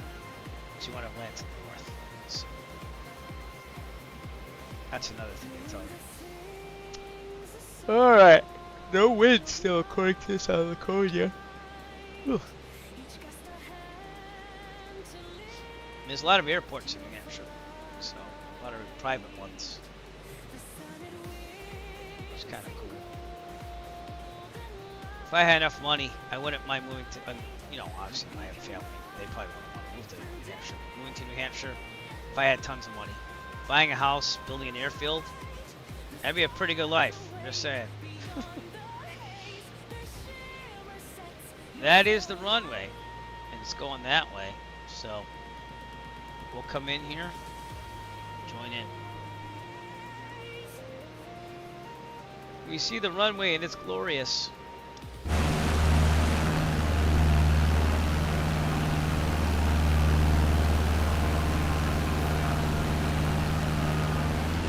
Doesn't seem like it's as white with snow up here. Interesting. They didn't get hit as hard as Mass, I'll give them that.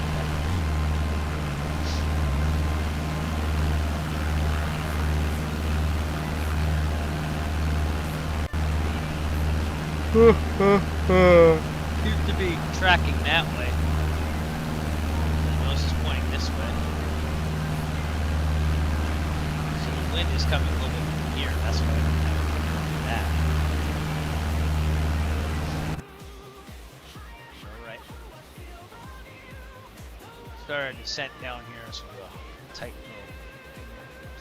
Alton Bay traffic says the 2 Echo Foxtrot 3 nautical miles south of the airfield going over flat 2,500 Alton Bay.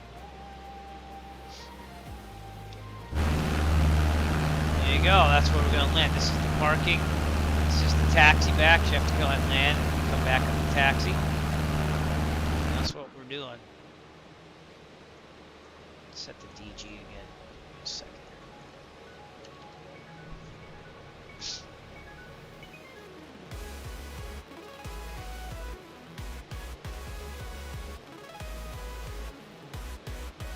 See, I would think this would be frozen too. So again, the weather could be a little bit better here in the Microsoft Flight Simulator, but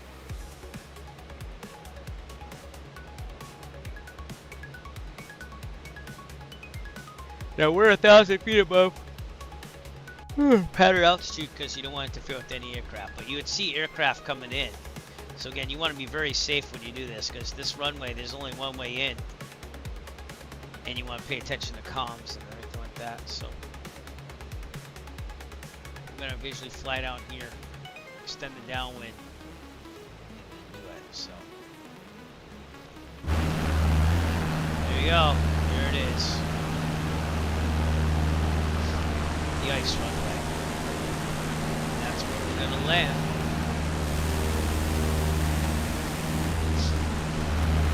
Oh, it did freeze up. Look at that. They added it on, I guess. Oh, that's interesting. Maybe that's part of the scenery I have. I don't know. I would think a lot of this would be frozen over. But alright, see that people will be departing. We're going to come up here, kind of go to the left, and then start our descent now. So, swing out here.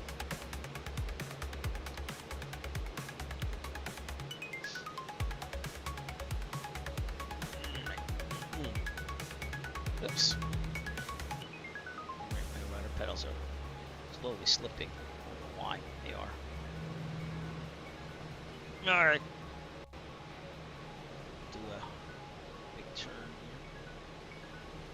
And start our descent down to 1,500.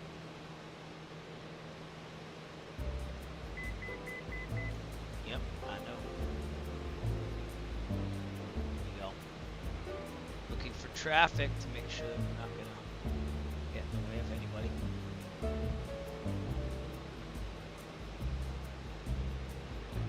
It's all visual at this point. Alright, I'm gonna go El Manuel once I get all situated here. Put the eye tracker on. Autopilot off. Hand on the throttle, Eric. Make sure it's all the way in, just double check it.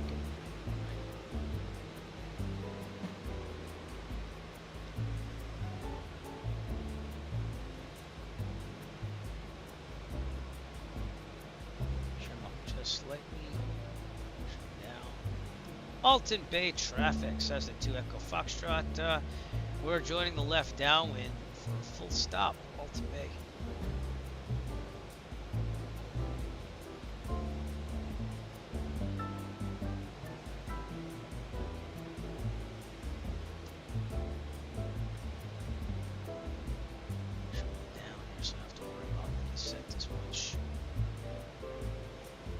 Go everybody, we're gonna extend the downwind.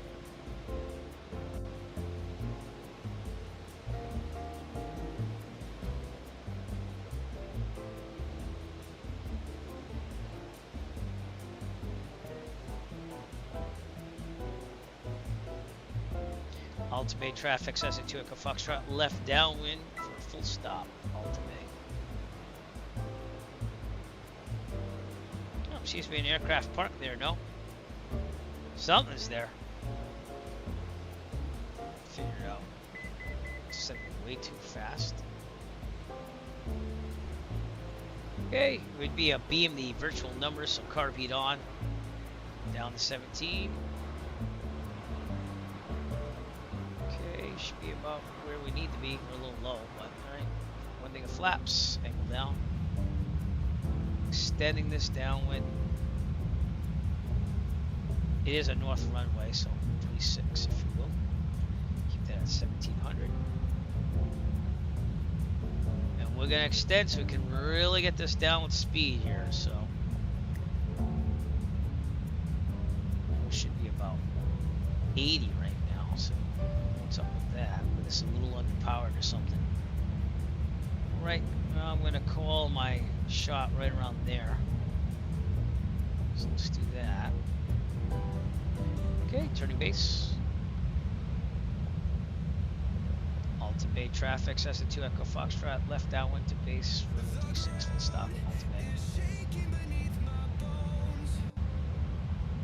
Okay, 15. Thing of flaps, and I lost my COM2 radios. Don't know how that happened, but I lost them. We're still good. Turning final. Alton Bay traffic, Cessna 2 Echo Foxtrot final, runway 36, Alton Bay. Okay, we gotta slow this down. Full. Get that speed down. Trim up. 55, keep it there. We gotta watch that airspeed. This would be good to be lined up here. No brakes. No brakes. It's all getting down here. 55 knots, we're riding the throttle. Haven't done this in a long time, by the way. We're down at a good altitude. Okay. Left up.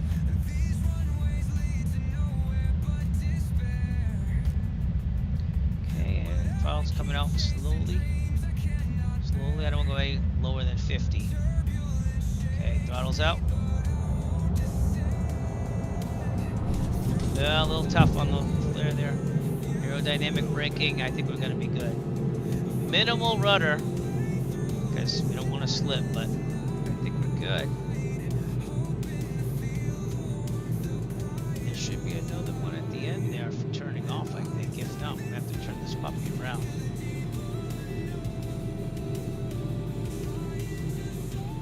We did it. We did it, everybody. Now, I don't know if they have this ice emulated in this simulator, but we're going to have to try to turn off here.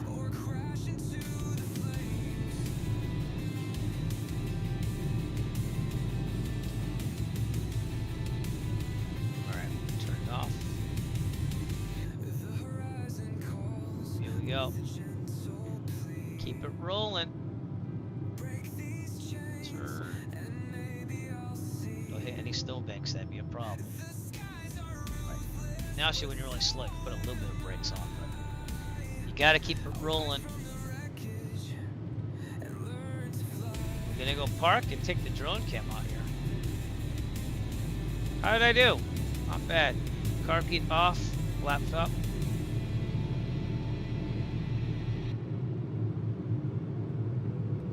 Flaps are up. Didn't use any brakes on the landing. That's not what you want to do. See, you have to get slow enough. If you're too fast, you're going to keep slipping. And even if you have to do a go around, you got to be careful because there's hills all around you. So.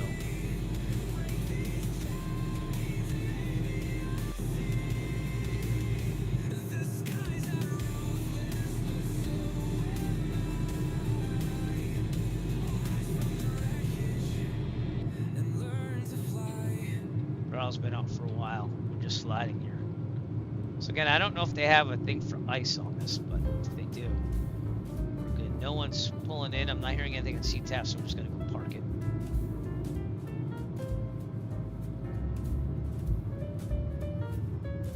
Very light on the brakes.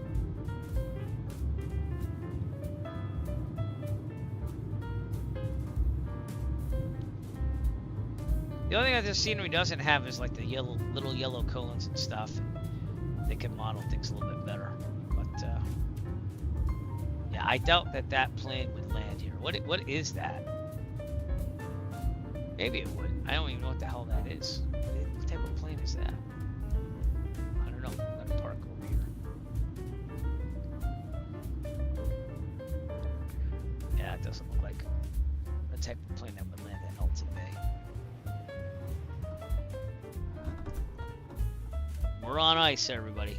Literally. Alright. Parking brake on.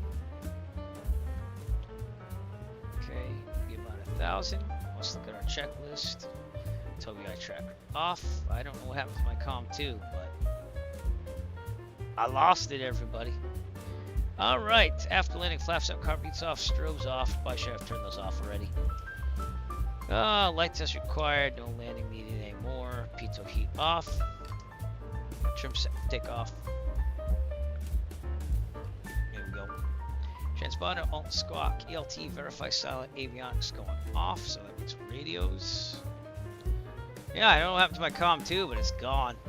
Transponder off. All lights except beacon off. Okay, mixture full lean. Mags off, master off, lights off. And we put some chocks on this probably because we don't trust just the ice on that. So let's see if we got that. Battery. I don't know. Settings. Engine cover. Probably have that on. Left and right chocks. That's pretty much what I would do. Alright, let's take a look outside the plane. My tablet is off. Take the drone cam out. Go a little faster than that. So there we are at Alton Bay. I'd probably push that back a little bit too, but that's okay. Alton Bay ice runway right there. Again, there'd be like little yellow cones and everything. Probably be some like snowmobiles and stuff on the lake too. Sometimes they do ice fishing on the side. What I saw. Yep. That is the ice runway. I'd have to take the class over again too, to be honest with you, just to be safe, but Laconia over on the other side here. This is also a little tricky airport to land at because it has hills right off the side of it. So when you come on over here, it doesn't look like much of a hill, but when you're down at like this altitude and you're doing a left pattern, you gotta kind of turn in before this hill and get in there. So I took my old hockey buddy here.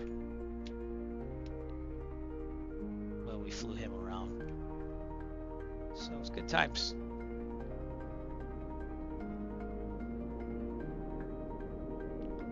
I thought there was going to be any planes here, but there are. Cool. The FBO bathrooms are there. We parked over here. So that's Laconia. We see this hill? See, if you're like over here, you kind of have to turn in on that left base a little earlier than some might like. And then kind of come in here and land at Laconia. But the ice runway is right next door over here. Lake Winnipesaukee, Alton Bay. So not that far off from Laconia. All right, where to go to next? That's what you have to think of. And I don't know. I guess we could do Jaffrey if we wanted to get some ice cream. There's a place called Kimball Farm. It's like a restaurant. It serves like lunch and that's typically something I do in New Hampshire in real life. Or we can go to Mount Washington and then Jaffrey. We could do that. We could fly back to Taunton if we wanted to. But I would spend some time here in real life. That's what I would do. So, Alton Bay, everybody. Enjoy the sounds for a second. Let me decide what I want to do. Mount Washington is not that far from here. Let's see how long it would take.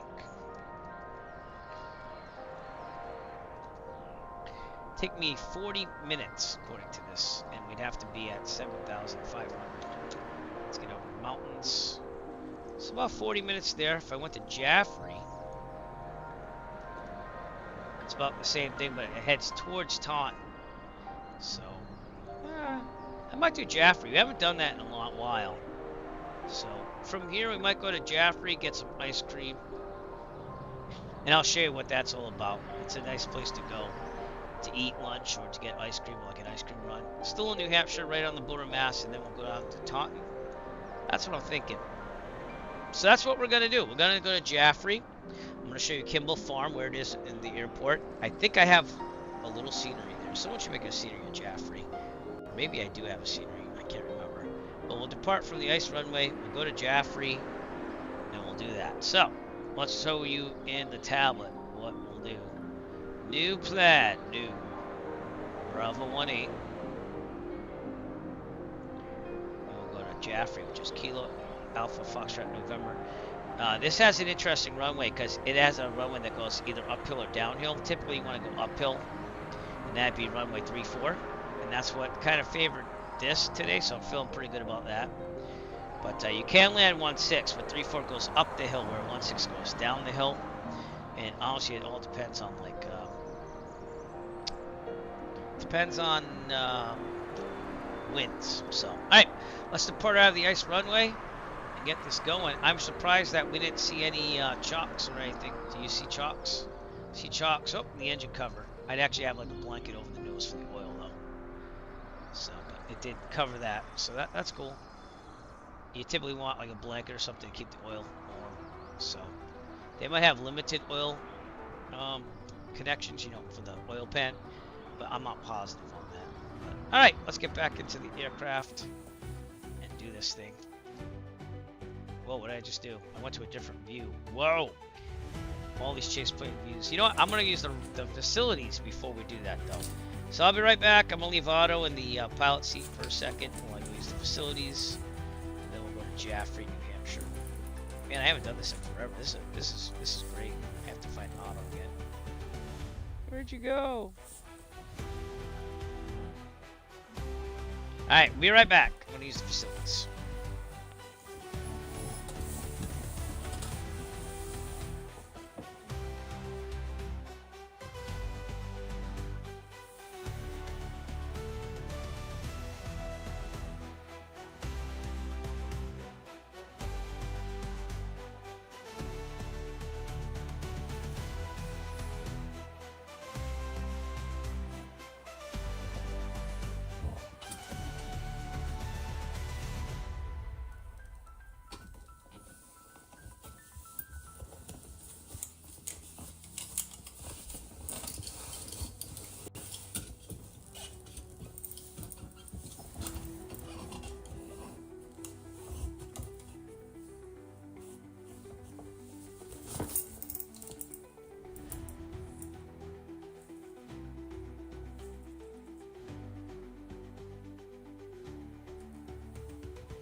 Alright, coming back. We got our ice chip and we got our little certificate from the Alton Bay. Let's depart out of here and get this thing going here. Here we go. Tablet, take off the chalk, stuff like that. Not refilling the fuel. So I hope we have enough for anything. The engine cover. And alright, how much fuel fuel do we have? 10.16. We have enough. I mean, it's gonna come kind of. We'll go get some fuel soon if we have to. All right, let's get our checklist up. Get this thing started. So sheet track back, avionics are off, carb heat is off, beacon on. There we go. Mixture full rich, throttle slight. Pump 2 things of primer in here. About to break off. Make sure my rudder pedals are working. They are. Okay. Here we go. Clear prop. Master alternator on. Max to start. Toby eye tracker. Just to double check. Clear on the left. Clear on the right. All right. Clear prop. Here we go. Clear. Starts easy now. Yeah. And even though I have my brakes on, you have to be really careful on that. So it's really nice. Never did get a barometer setting, so let's do that now. 3, oh, 2.9 or 9 or 7. See, I did everything visually, so 2.9 or 9 or 7. Adjust this too as well. All right, how are we doing? Looking good. We do have to call out on that. Toby eye tracker off, so I don't make people dizzy. Oil pressure is in the green. Oil temperature still up there. That's cool to see. Light test required. Nav. Taxi. Make sure it's required. Seatbelt harnesses. Flaps are up. Arm. Heat vent defrost. I got it. I got to pump it. It's got to be cold. Avionics on. Set. Maybe COM2 will come on. Maybe it won't. I don't know yet. Nope. It's not coming on. See if I... Nope. COM2 is dead, everybody. So I don't know what's up with that. But we're down to 1 COM radio, which is fine because it's not even switching. Interesting. Transponders on. Should be lighting up occasionally. There we go. If I tap this, will it work? Tapping. Tapping. If I got 1 radio, we're fine. Just have to get that stuff going on here. Konya is 123.0, 133. Let's see if I get some weather. I doubt I can. 133.525. Let's see if it pops up. Down to 1 COM radio. Oh, we do. 2445. Okay, so if we go north, 244. Yeah, it's a little bit of a tailwind. 299. I took 299. Close enough. All right, back to Unicom or CTAF. Do this. So, Alton Bay traffic says that. Oops. It's on 1. Alton Bay traffic says that 2 Echo Foxtrot. I'm going to be taxiing out from the ramp for departure runway 36. Alton Bay.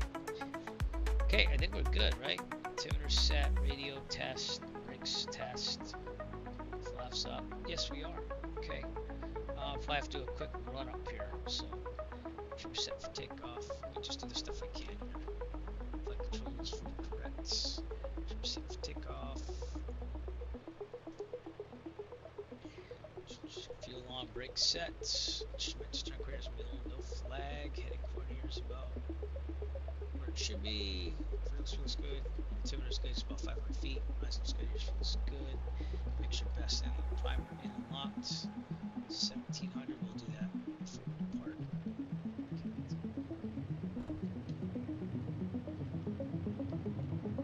I just hit the print screen button, which I don't need to do.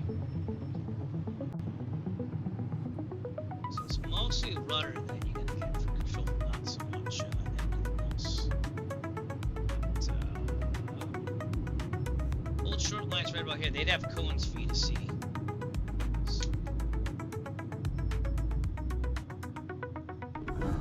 It seems hard to stop on that. Alright, 1700. I'm gonna put the brakes on and see if we do this. Right back. Yeah, I don't know why it's dropped so much, but it did. Left. Back to both. Carb heat. That's about right. Idle. Carb heat on. Back to 1000. If there's a problem, take full chemistry all the way. So this is definitely what we had was try to abort and land on the runway, but we have to just land directly. Have being an ice runway. Best glide speed 60. If we are, give me a second. Under 1,000 feet, and it's funnel kick, which is 1,500 feet. Land directly ahead for wind 30 returns. Best glide speed 60. For above 1,500 feet, it's funnel kick, which will ice.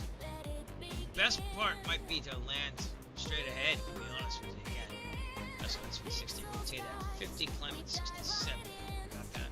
Okay, so here we go. Alton Bay traffic, Cessna Turkey Foxtrot departing runway 36, departure to the southwest. Alton Bay.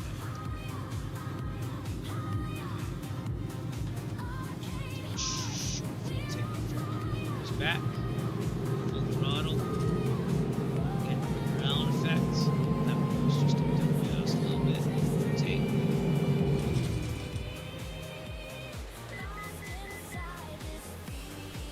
Alright. Good. Now I'm gonna come. See what I'm saying though?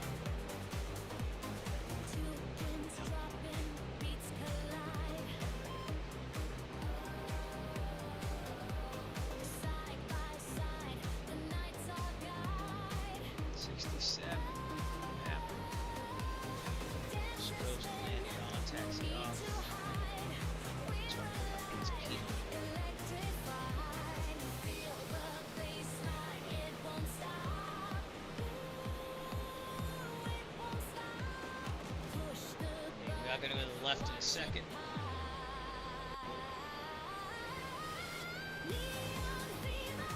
Jack. Right. There. Left. We want to wait a little while. So I have to put the traffic up. Probably about 75, 80.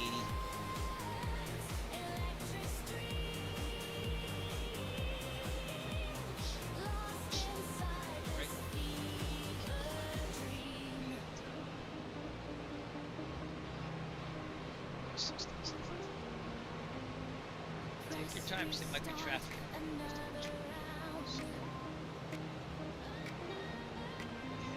West, southwest, that makes sense. Power on.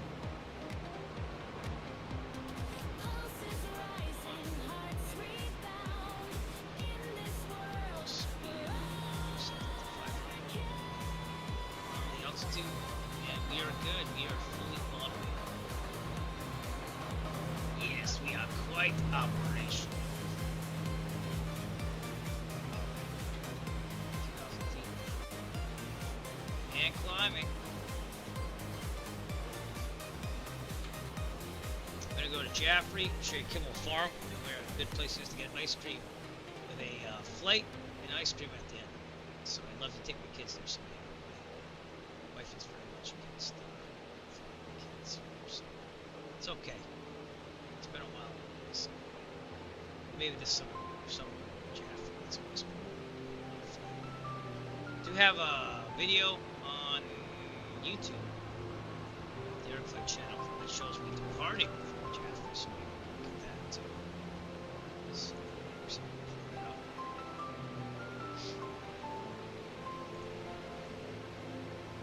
There it is, departure with Airplane. So we'll take a look at that too. Yes, I took the Piper Warrior up there, I think.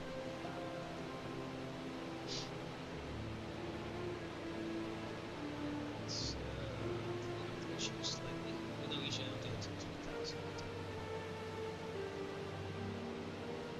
Okay, climb with 6,500 in Jaffrey.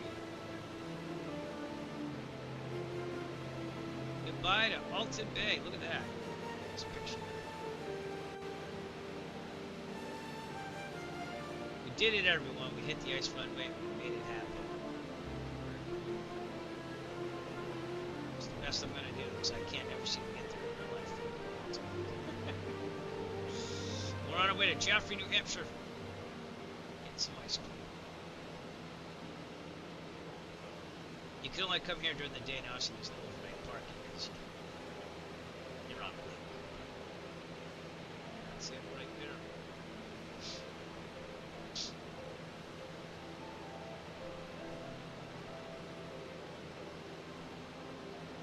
Maybe someday I'll add to the scenery and add like the cones and stuff if I ever see the game back. I have to, because I have to do the Virtue Safe Flying Club air show. So, see what I can do. It's pretty good all around. Charging still we are. Good. Stroke landing. So heat's on.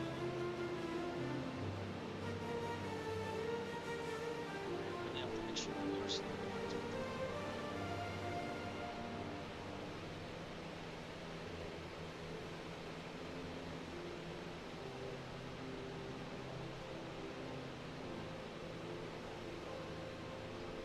There. Another New Hampshire destination, and then after Jaffrey, if I feel we have time, we'll fly back to Taunton and call it a day.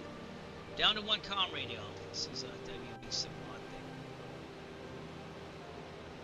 But let me see if they had an update, because I don't think they have. I don't think they've been touching it, to be honest with you. Look at their Discord.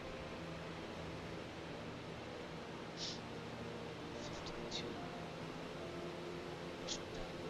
Oh, they did. January 17th, 2025. Clean, overstressed crash thing, open windows all the way offline. Oh, there's a bunch of them. Fixed head driving wheel, not working with mouse wheel, prevented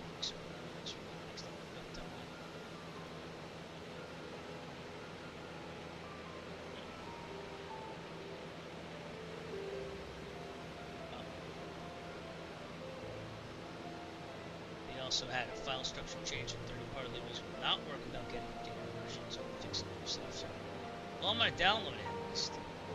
We'll have to see if I can get the 482 Echo Foxtrot livery again. Okay, we'll work on that off stream. And it. Land right below me. Where'd they go? Oh, there they are, speeding around. Okay, we want to head about 2, 3, 4. So let's do that. It's not far off from Connecticut. DG set. We're on our way to Jaffrey. Kilo Alpha Foxtrot Miller.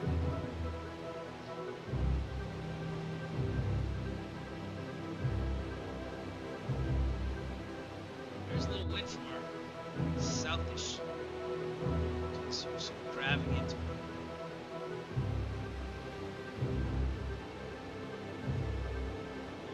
38 minutes away. We'll look at pictures.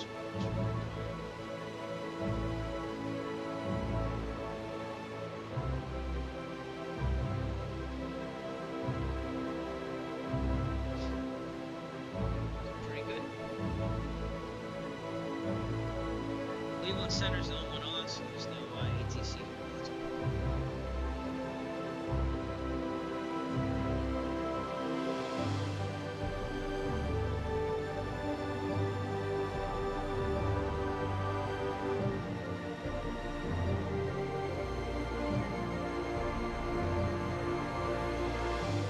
I don't know what that Call of Duty thing.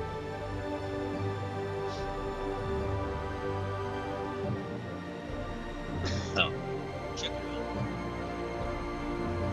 run. Excuse me. Whoa! Whoa! Out of nowhere. Speedy Pro. Oh, I'm watching the stream. Let me know. Let me know if not. Just book it.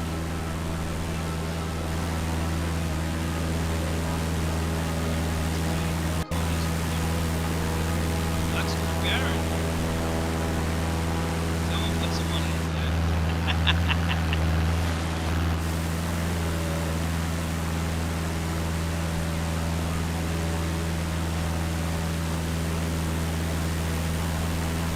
You know what? We'll go real one time as too. Tim was real one time. Oh no, we won't. Yeah, no, let's go real one time. Test it. Alright, I got your lights on. Panel lights on. Lights? Well, I should have put the lights on first, but that's this one. As if it's working. There we go. Panel lights. Radio, panel lights. Alright, and we'll make this a little nighttime action, shall we? Yeah, figure. Haven't done this in a while. this. Alexa, turn off shelf LED lights. Turn the lights off. Alexa, turn on office LED lights.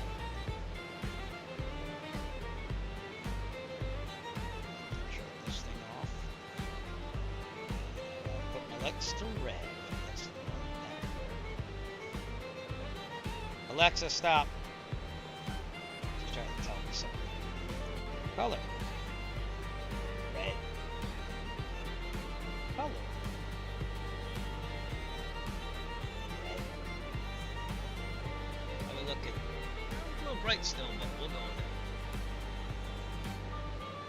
it. Alright, real little time. We spent a little bit of time at Alton Bay. Let's have some fun. Everything better be on. I should have got my flashlight from downstairs because I can't see my radio pin too well, but we're okay. Alright. Nighttime flying. Does Jaffrey have pilot control lighting? That's the other thing. I think they're open at night. Should probably check that before I turn everything off. Attendant, 1300 to dusk, so they're not going to be attended.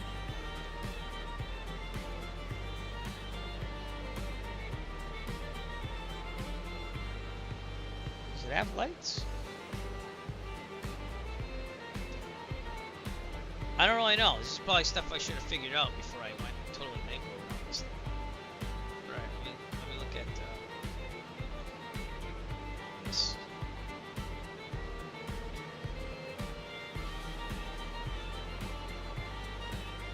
See what I'm seeing here. I'm not really seeing lights. I can't remember if there's lights or not. You know what? Let's look at the video together and see if there's lights. Oh, crap. Alright, so here's me landing. I mean, departing, Jack. Without the ad. Now, see, I'm really on the day. I'm in the Piper Warrior here. Departing, Jaff.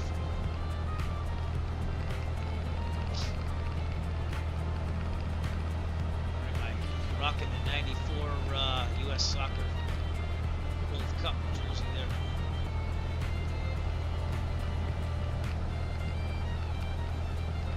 Oh man.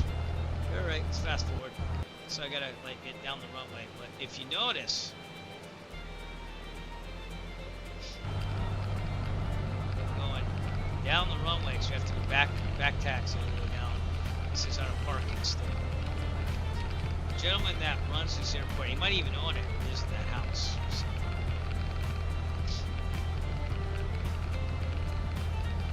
But watch this runway, it's gonna slam right down.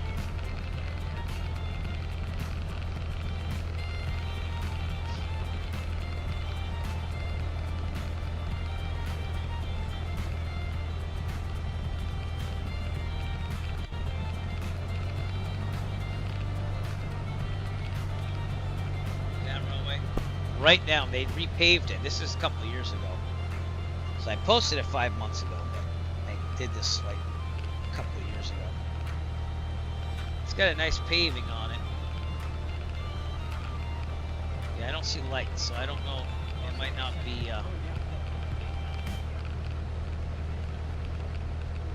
landable at night, so that's not good.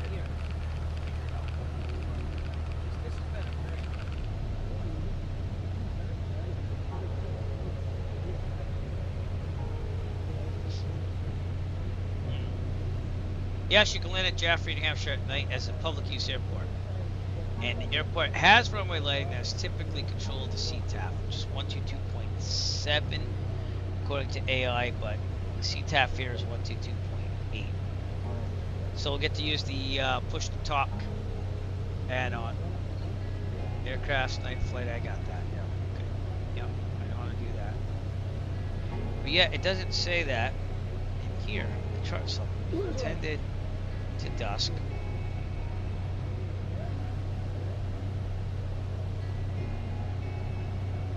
Runway 34, not LGTD. PPR for nearest LIRL. Not lighted. I think that's what that stands for. So.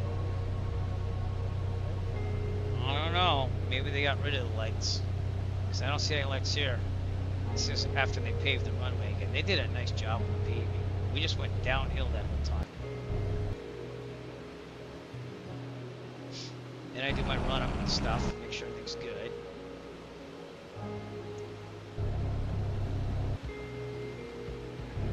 Depart out of here.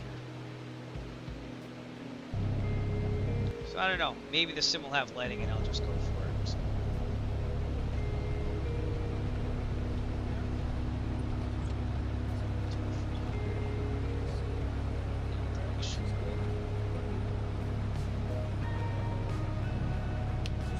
Yep, too much.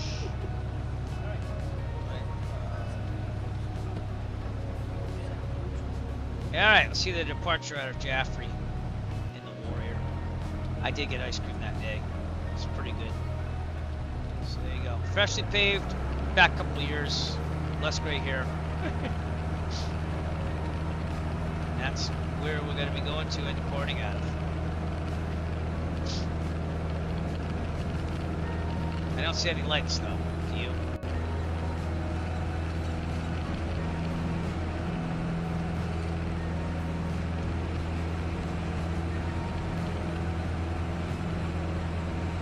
Go. Out of Jaffrey, New Hampshire. The ice cream place, if you go down the runway over here, it's on the main road, about a 2 to 3 minute walk down the road.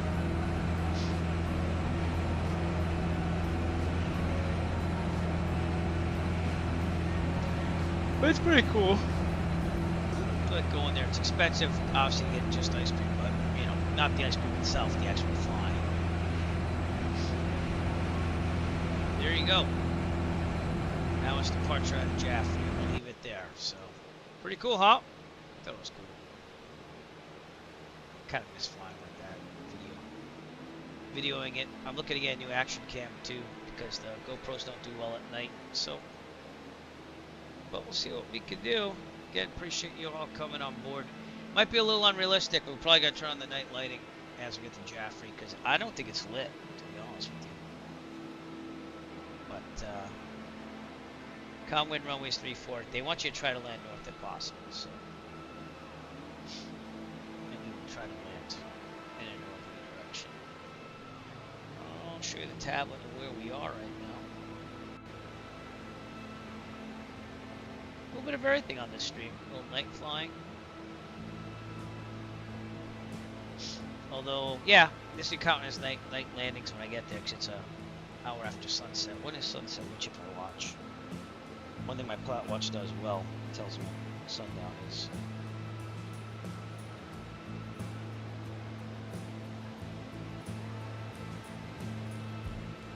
Come on, watch. Elevation, minute cast. Sun and moon, here we go. So sunset today was at 5:31. So typically you'd want to wait 3 more minutes in order for landings to count as night, 1 hour after civil twilight. I think that's how it is. I usually wait an hour after sunset. And then, yep. So these will be night lightings, and we are a little weird here, so let's go up here, set the DG. We're right over Concord, which is below us right there. They have night lighting on. So that's not pilot controlled lighting. Actually, kind of, well, no, it's the CTAF there. See if I can work it. 122.7. Oh, that's it for the phone right now.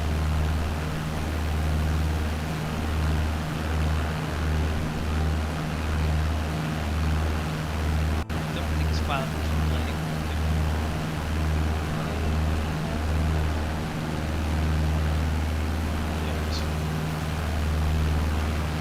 It's on. Yep. So you can turn them on. Yep. Alright. So I guess that one's just constantly on. Got a little bit of cops there and everything like that. Very good. Real time weather and hour. So.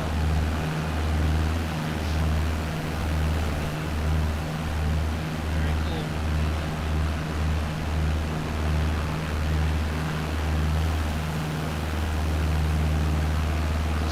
Flying here. Concord Municipal, right there. What's up, dear? Go ahead, say hi. Hello. It's my daughter Maddie, everybody.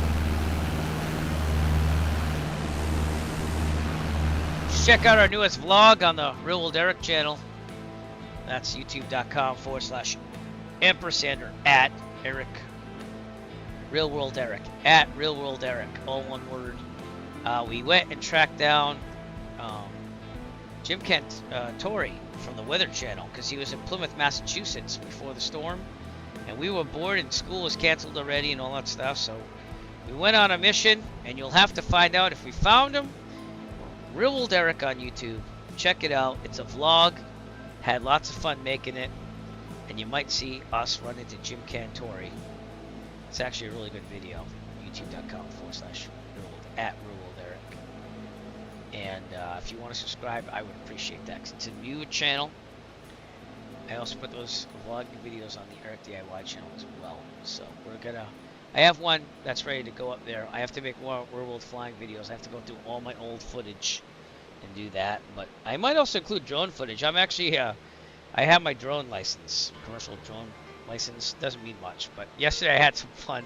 Except I crashed my son's drone. Got caught up in a heavy wind. It wasn't my fault. It's a small drone, and I tried descending it. So I was up about 350 feet or so, and but I did fix it, and it does fly. So I might do some drone footage as well. But yeah, what's up, Dota Sue Driz Joe? How are you doing? Thanks for tuning in to the broadcast.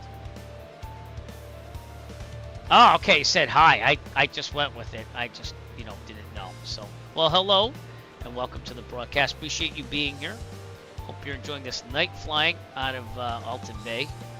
But we're in real world weather and time now. So, and we might be going to an airport that doesn't ordinarily have nighttime lighting, but we're gonna see what we can do. So, I've never been to Alton Bay when it was dark, but it is a private airport, so you can land there, but it's probably not smart without lights. So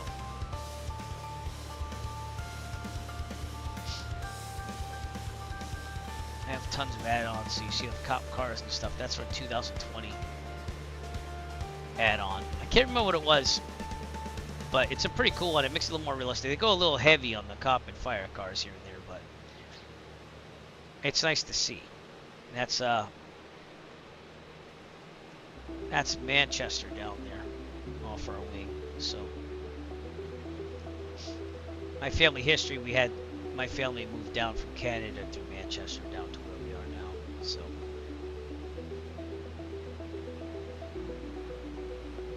but all right, we're 25 minutes out from Jaffrey, and then I think we're gonna take it home to Taunton. See if I can do that. I'd like to fly a lot more today in the 152, and we're enjoying it. I lost my COM2 radio though.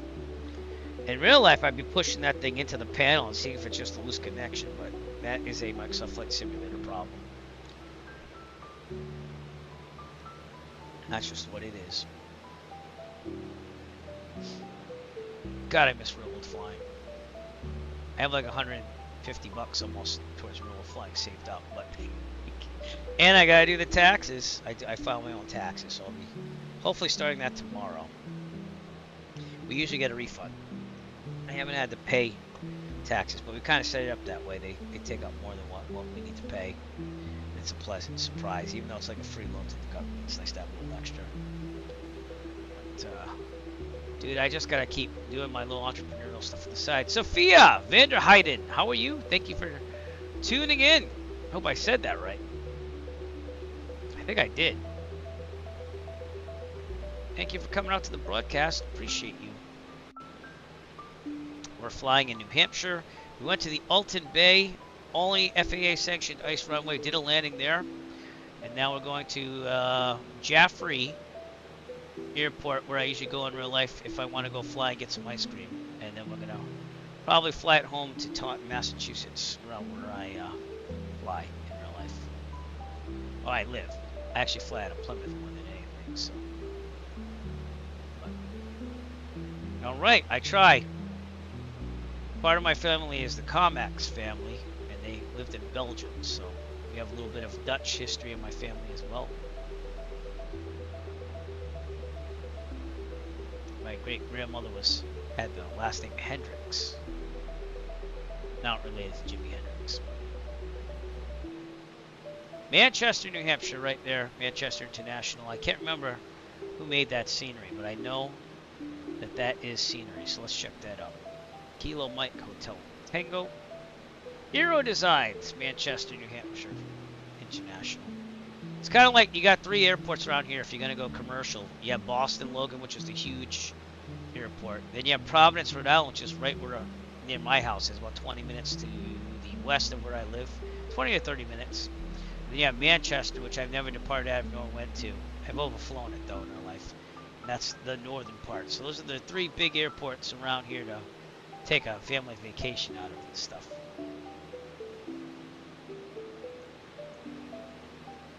So, yeah, good times. Really miss rural flying though. Need to save money up. Let's get back on it.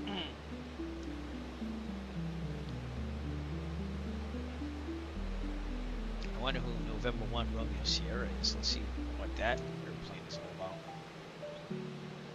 Flight tracking and history on FlightAware. Oh, it's a jet. It's going from Columbia, Missouri to Portsmouth, New Hampshire. And it is, that's what you're seeing right there. What type of aircraft is it? It says a citation jet. That's what you're seeing over there. Exactly. Yep. It's right about where it is in real life too. Very interesting. It's at the end of its flight.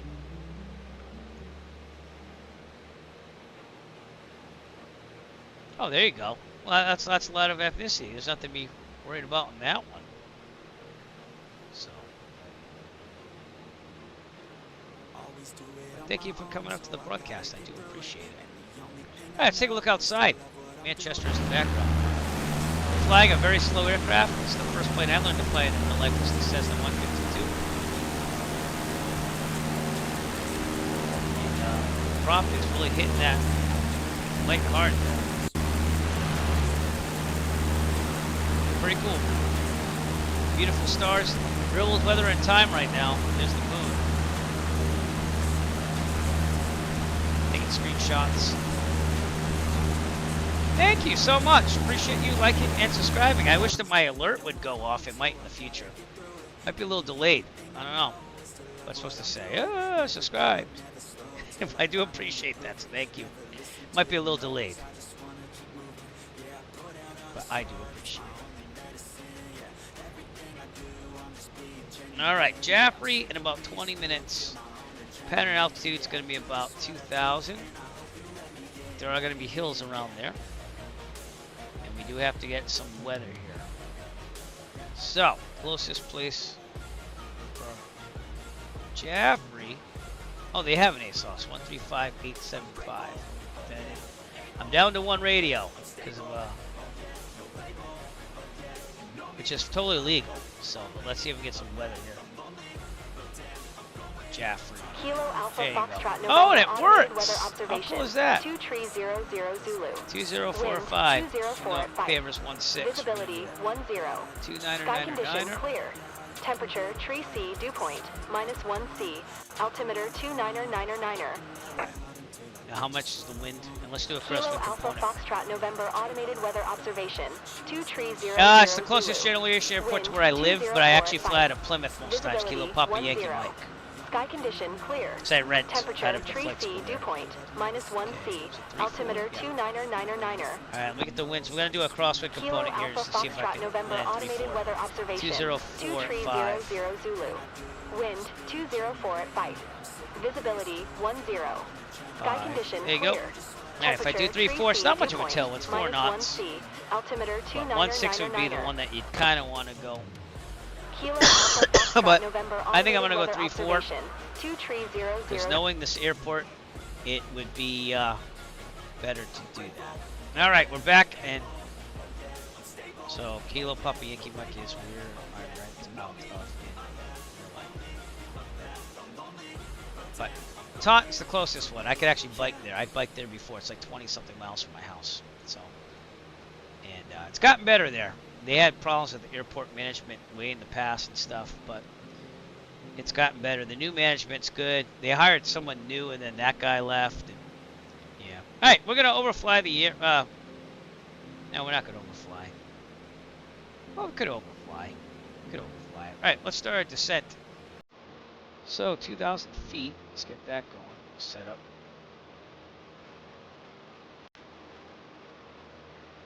All right, kick this back to 2,100 RPMs, and we'll start our descent down. We'll rearm this just to make sure it stops there. All right, announce the descent. Ladies and gentlemen, as we start our descent, please make sure your seat backs There and you tray go. tables are in their Just full took a upright while. position. Thanks for subscribing. Make sure your seatbelt is securely fastened and all carry-on luggage is stowed safely and securely in the aircraft. Thank you. Thank you for subscribing. Sophia Elisabeth Yakoba Franzi and Vander Hayden just subscribed There you to go. Flight on YouTube. There you go. It's official. Thank you for subscribing. Do appreciate it. Watch all the video you want on the Eric Flight YouTube, because we're trying to get to 4,000 watch hours in a year so I can monetize and make more money for world flying and flight sim stuff. So, do appreciate it. But we're over 1,000 subscribers. We just need people to watch the videos. So if you go to sleep and you want to leave that playlist on the marathon flights I usually do for charity, you go and do that. Oh, man. How many hours we got in this thing in the Hobbs? 25.7, so I have flown it for a while.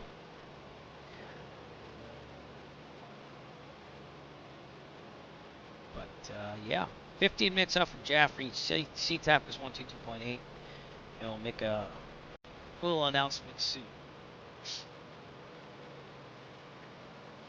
And, does this thing turn to the left? No, it doesn't. So I thought it would.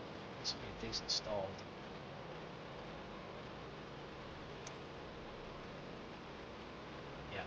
It's off. That's the pilot control lighting. It's like real life. We have to hit the CTAF and dial it in. That's not all airports. Like Plymouth is 122.9 for its own little dedicated lighting. But I don't think Jaffrey has lights in real life. We already looked at that video, and I didn't see lights on the end of the runway. We'll take a look at it again. Do you see lights of me departing out of Jaffrey in real life? I don't see any. They just repaved the runway, and that was a couple of years ago. I don't see lights. I do see that thing, which I thought was a Pappy, but it's not.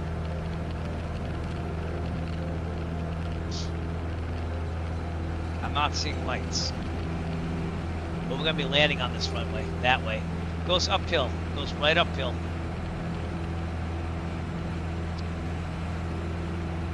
This is obviously, I think this was either April or June. Not last year, a couple of years ago. But you can get ice cream down the road. As long as it's open. I don't know what time Kimball Farm will be open right now. Things to check before you go. But yeah, that's where we're flying to. And we're going to land there and then depart. So. Oh, there you go. I got that. Yep. Man, I would love to go to the Netherlands someday. I think my great-grandmother actually came from there. I could be wrong on that, though. They went to Belgium. Lived in Belgium. And then my grandmother was a World War II bride. And she came over to the United States. So, and then my great-grandparents ended up coming to live over here because there's some turmoil that happened with that. And they lived here for the rest of their lives in America, so. Oops, sorry. I reloaded that video by accident. That's one of the many videos on the Eric Flight YouTube channel that you can check out, though. But I haven't done some real world flying in quite a while. It's been like 7-8 months. And I have tons of videos I gotta look through. But I gotta make more, just have to find time. What was I gonna do? Oh yeah, it's gotta check out Kimball Farm, which is the restaurant right up there, right outside the airport. And that would be in Jaffrey. And let's see what their hours of operation are. So anyways, you land at this airport and like it's temporarily closed. They're probably closed for the season. That's okay. You go here. There's a bunch of them in Massachusetts and New Hampshire. Location, Jaffrey. The one in Westford, Mass, I think it is, or Carlisle. I'm trying to think of the one I went to over the summer. This is the one in Jaffrey. So it looks like this. You land at this airport, and then you walk down the road for like 2 or 3 minutes, and you can like order food and ice cream and stuff. But yeah, so they're closed for the season, so I wouldn't go here right now. But we're just gonna do it like for fun. So Jaffrey, ice cream, seafood. I'm not a big seafood guy, but you can order like other things. I think I ordered lunch there with someone I took that I met through one of my streams that lives in the area. So I took him up. Never went to the country store, but for ice creams, I mean, I can't, yeah, see, close for the season. But I can't really eat a lot of sugar, so I get the non-sugar. Once in a great while, I'll cheat. No, but look at all the flavors. Look at that. And they're really good. So obviously the non-sugar ones you have to kind of talk about. They got Froyo too. Froyo, frozen yogurt. Here's featured ice cream, which are rotating throughout the season. Look at that. You got vegan flavors, which I would probably never do. But I don't know about that. Then you got sugar-free right here. Coffee, maple, so that's the boring flavors, but that's okay. And they're not always available. I think I got the maple walnut last time I went. Or I might have gotten the pistachio. I can't remember. I did get it on my U.S. soccer jersey, though. I remember that. So they got sherbet, sorbet. So it's a good place to go to fly in, walk down the road, maybe walk it off a little bit as you're going back to the airport. But all right, we're going to increase the mixture so that we're getting down.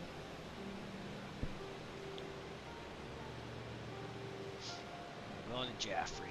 This big hill right there is the one that throws you off. So, all right, we got to start calling here. So, Jaffrey traffic, Cessna 2 Echo, Foxtrot 12 nautical miles to the northeast. We're going to transition north of the airfield at 2000. And then come in for a left 45 downwind entry for landing on runway 34 full stop Jaffrey. Everyone get that? So let me go to 2000. Oh, I am on 2000. Okay, good.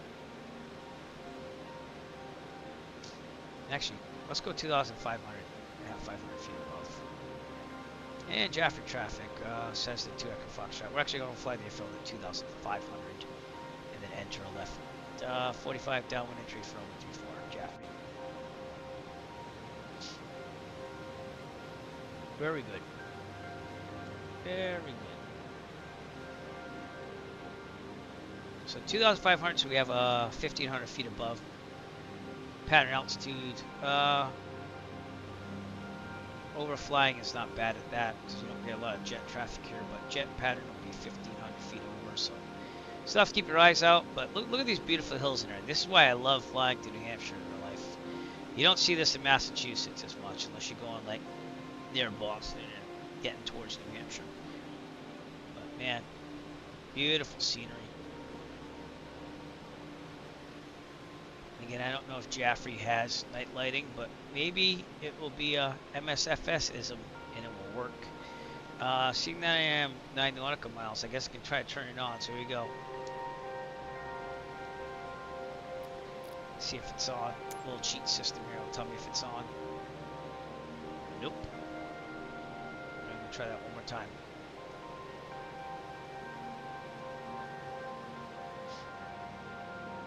Maybe not. You know what? Maybe we'll chance it, and if I can't land, I can't land. So it looks like we have a little more light here still. Let me try 122.7, because that was what AI told me.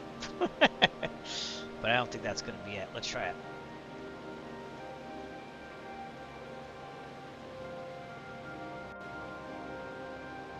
Yeah, I'm not seeing it. So we'll try it as we get closer, though. How's that? We're going to live and die by the electronic flight bag. That means, oops, sorry.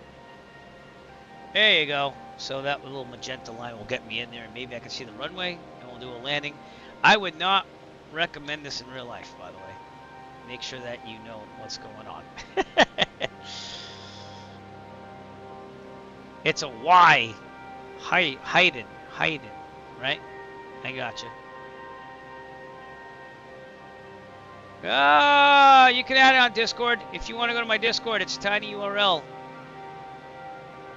Eric Flight Discord. I do try to post now when I can in advance so that you can actually fly with me. But I'm on the East server. We're going to keep flying after this. We're going to go to Taunton after this.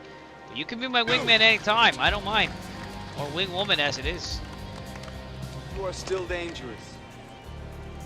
You can be my wingman anytime. We're going to land at Kilo Alpha Foxtrot November. You can be mine.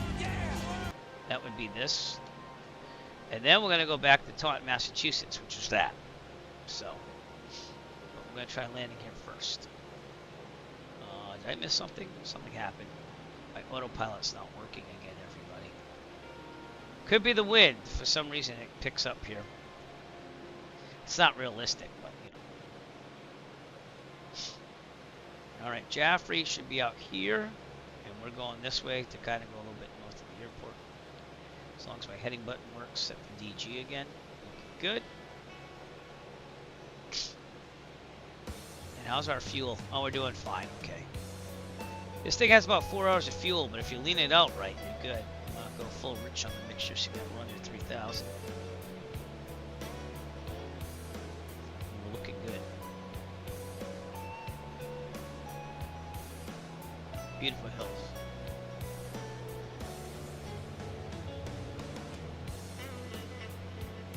Real time and weather. All right.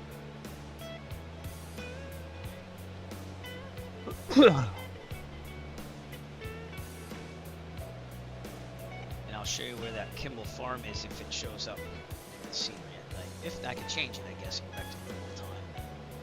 Let's try landing here. I'm gonna try putting that night lighting on again. So here we go.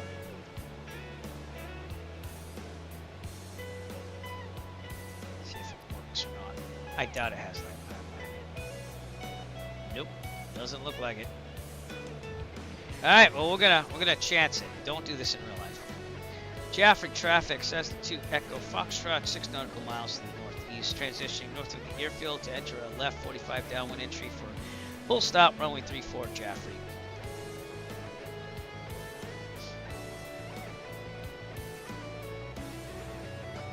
This is gonna be quite interesting. See what we can do. This is what we're looking like.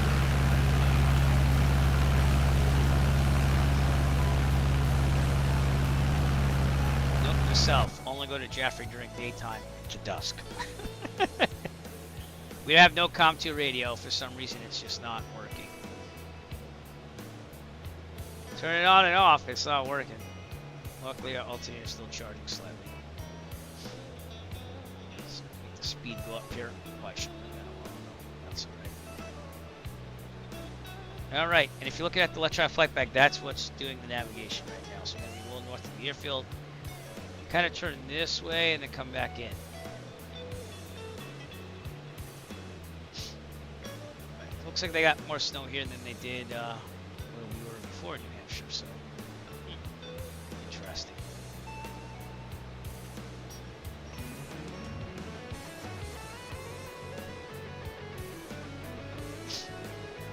Fly back to Taunton after this.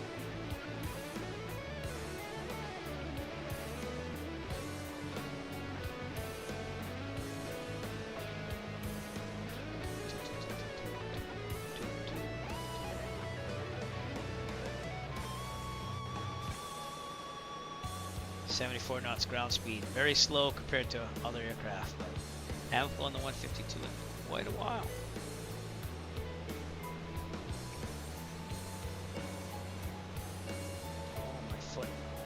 Foot's feeling better actually. It stays that way. But I couldn't sleep last night. I literally laid in bed till like noon today because I couldn't get out because my foot. So, from being tired. Oh, look at that! We have some nice little antennas there.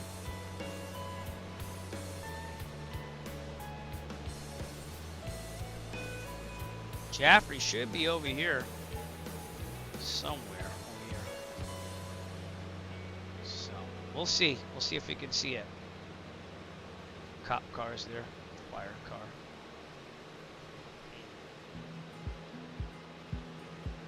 Anyways, Jaffrey, I think it's a city or it could be a town, it's right over here. Runway. Yep, they got a beacon though. See that? They do have a beacon. It's got to be right there then. They have a beacon in real life? They must. Check that map.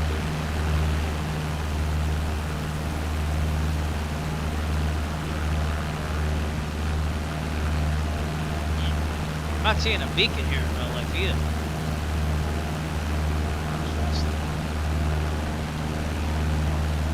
Some distance.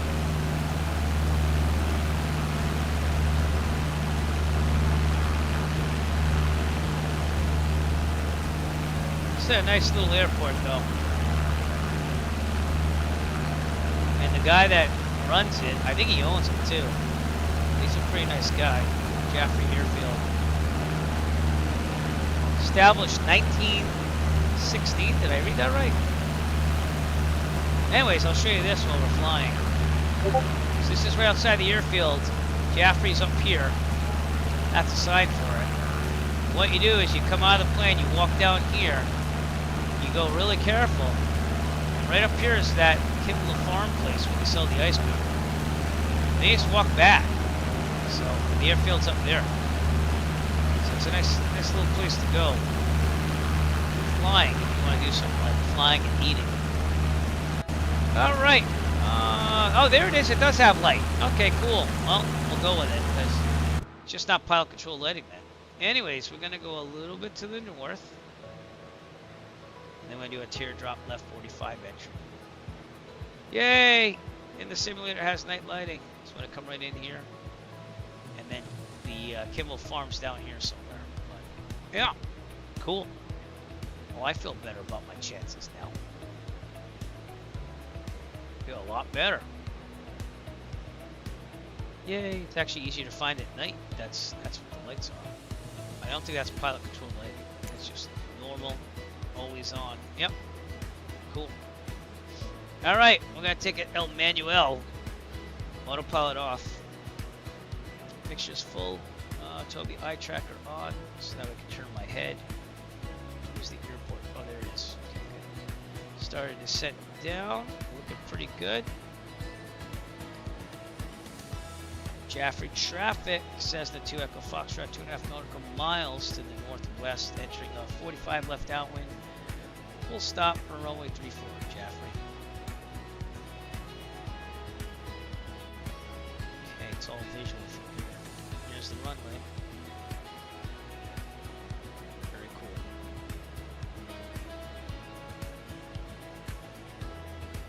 I don't see any traffic, I don't hear any traffic, so we gotta keep our eyes open.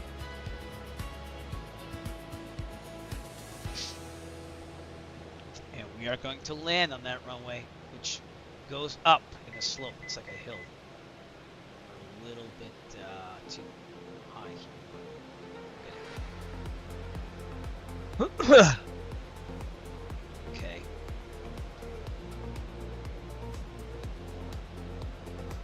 Get ready for the landing. Pretty good. Okay. Have cop cars right out there though. Interesting. I think this is Kimball Farm right here, but I could be wrong. So. Okay, gotta slow this puppy down. Carpet on, 17. I'm gonna go a little bit down this. Okay, looking pretty good. Halfway up the wing strut. I like that there's lights there. I don't know if there's lights in real life, but go with it. Up a little bit. About 80. Good.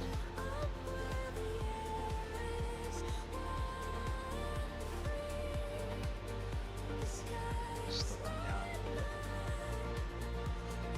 Okay, a little bit of wind here. Alright, 10 degrees of flaps. Hang down.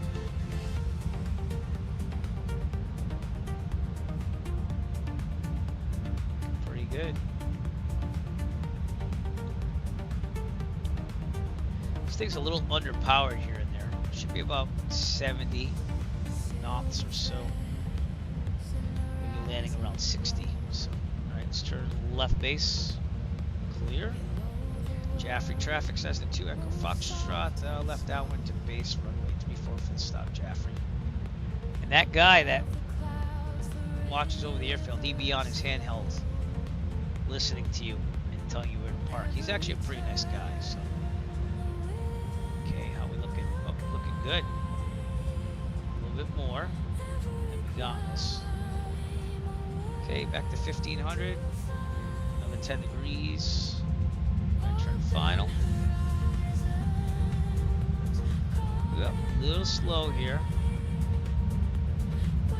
Okay, it's a little underpowered if you ask me. Alright. Finally, we're final. Final thing of flaps. Jaffrey traffic says the 2 Echo Foxtrot, final runway 34, full stop, Jaffrey. Might be about 60 knots or so. And we're looking really good. We're gonna go park it, take the drone cam out. I might leave it on though, because I don't wanna have to do a run up here. We got a little wind. A little right rudder here will help. Here we go. A little slow.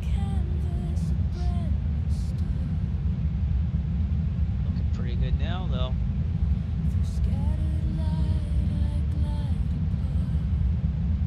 Now, I don't know if this is going to look like the real runway, but this goes up in a slant.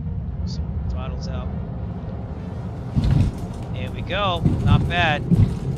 Yep. For some reason it turned on this stupid taxi ribbon. Well, we'll go with it. I don't know why it does that, but it does that every occasionally.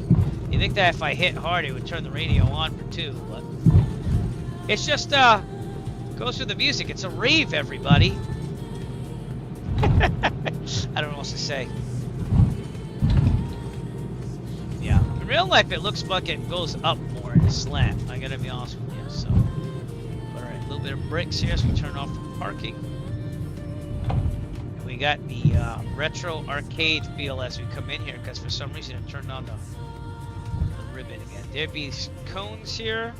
There'd be a guy telling you how to park. Let's turn the strobes off as of now. I don't need the retro thing there, but all right, we're gonna go over here, I guess. Between these 2 World War II fighters. You know what? I'm gonna leave it right here. That's what I'm gonna do. Okay, so 1,000 RPMs or so. Park and brake on. Does this thing work? Nope. Carb heat off. Okay. Park and brakes on. Flaps up. Trim set for takeoff.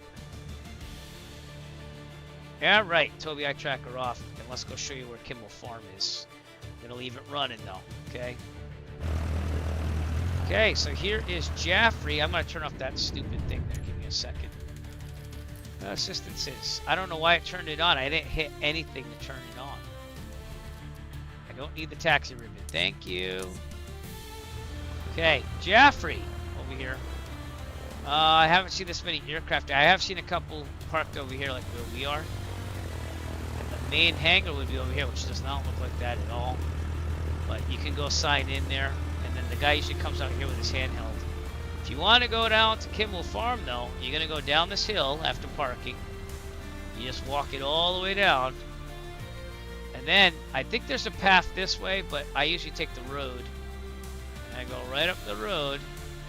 And this is Kimball Farm right here. So that's, even though it's a generic building, this is where the ice cream is and stuff. So not that far at all, as you can see. This is the town or city of Jaffrey. I think it's a town, but I could be wrong. Yeah, it's a nice little airport. That's where I like to go. Oh, damn it. I left my tablet on. So again, here's the airport. You just walk down this road right over here. 2 to 3 minute walk to Kimball Farm. Get some ice cream, lunch, and stuff like that. It's pretty cool.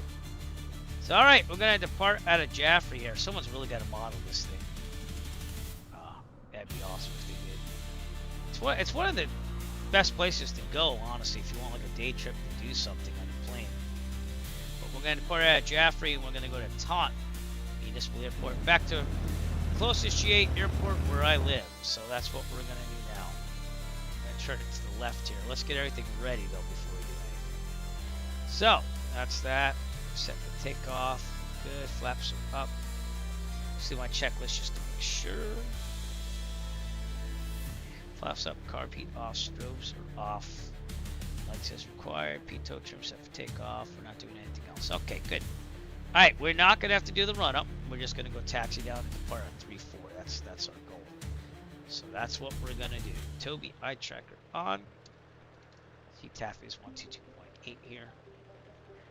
And oh, park and brake off. That might help.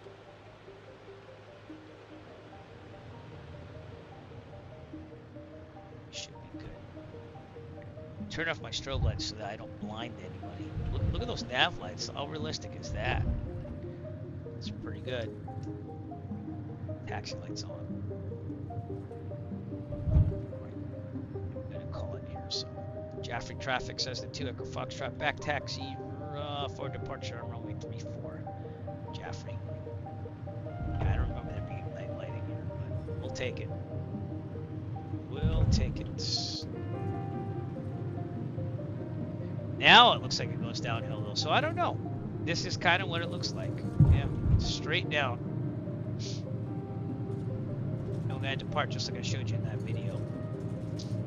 But I really highly recommend if you fly general aviation around this area, you come to Jaffrey. Give them some support. They don't charge you anything. No landing fee or anything, and you get ice cream, some food. Kilo Alpha Foxtrot, remember the guy that comes out is wicked nice. So I'm just saying.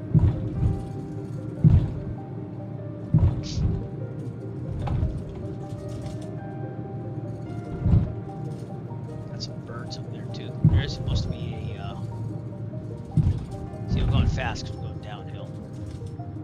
A little bit of brakes will help us in that. There should be a little run-up area down here, but I'm not sure if they have it modeled anymore.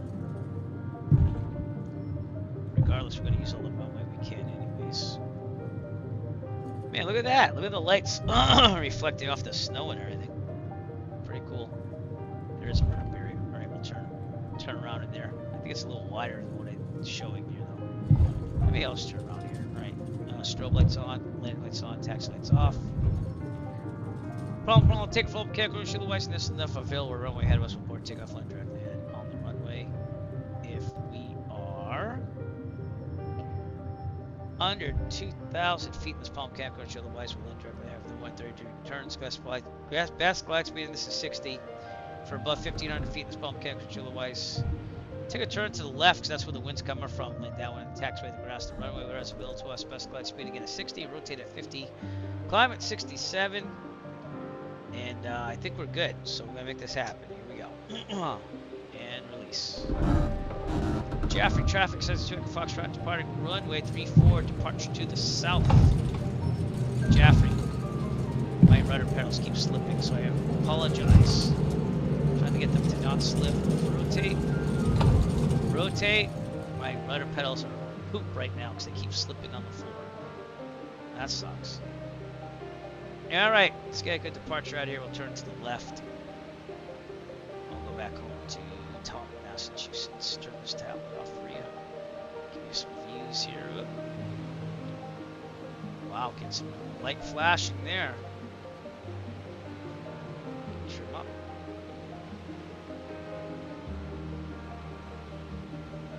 Go. Gotta definitely get some wind from our left here.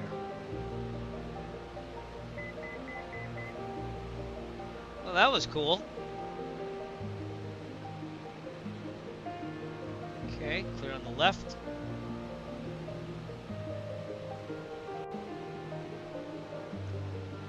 Turn this thing around. We have to go south east. I didn't really plan this out, to be honest with you. I probably should have done this all around, but that's alright. Do. Oh, we'll do that.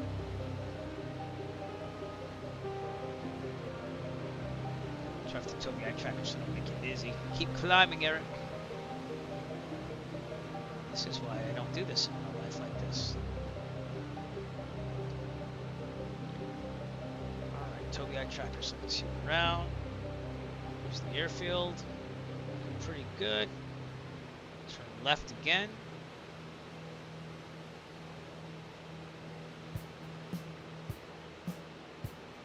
There you go. Jaffrey, New Hampshire, everybody. Okay. Seeing that we're going that way, probably want to east 5,500. And autopilot on. 500 at the vertical speed. We're going to arm it after that. And go heading. Toby, I track her off. We don't fly the aircraft here, so. I should be at Taunton in about 47 minutes or so. So, excuse me. Okay, how we looking? Full throttle. Just hit 3,000. Let's lean it out.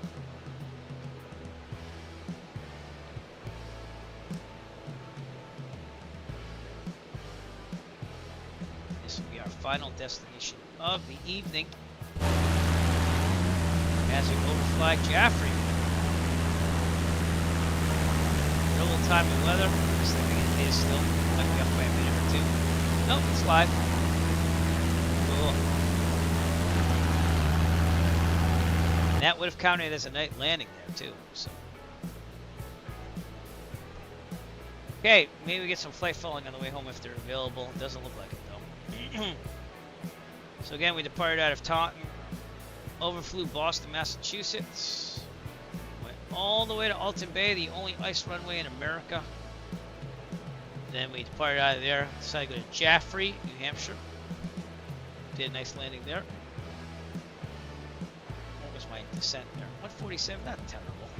A little hard, not that bad though. Now we're going back to Taunton, Massachusetts, closest GA airport. I live out here somewhere if we want to know.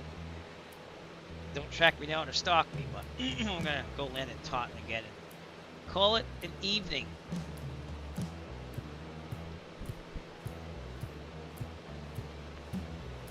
So Taunton Airport's a pretty nice airport. It's not bad. Again, the management was pretty bad a couple of years ago, but it's since changed and things are looking up for the better, you know. But a lot of the pilots there are getting older. That's the only thing. And we lost a couple this year, so.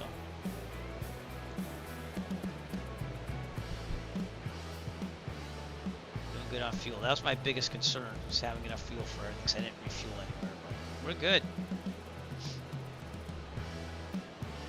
Small dinner downstairs. It's cooking. Oh, actually 38 minutes to go. Oh, look at that. That's because we might get a little bit more of a tailwind here. That makes sense. No, that doesn't make sense. Set that to EG. Yep.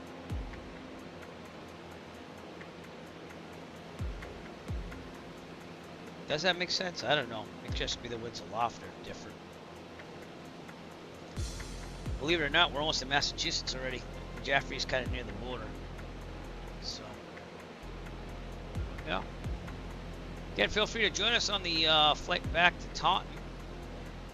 If you want an airport, maybe Fitchburg, Kilo Foxtrot, India, Tango. I fly really slow in the 152, so you don't have to take a fast aircraft. You can if you want. You probably do loops around me, but it's been a pretty nice flight tonight. Ground speed's 111 knots, not too shabby. So as I continue to lead the mixture out, so we get up higher here.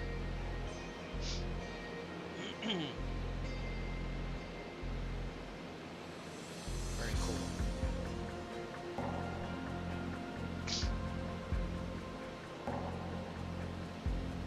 Very, very cool. Very nice weather to fly in too. So I don't know what's with the mags though. The mags fall like 200 RPMs every time you go, but they're even, so we'll try the updated WB Sim mod later, I guess, because I didn't know they had an update. So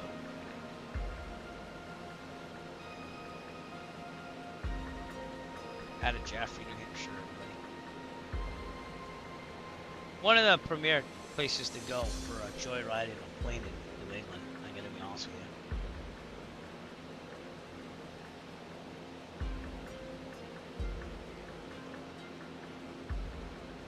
36. It's actually really fast on the way back here. 36 minutes to go.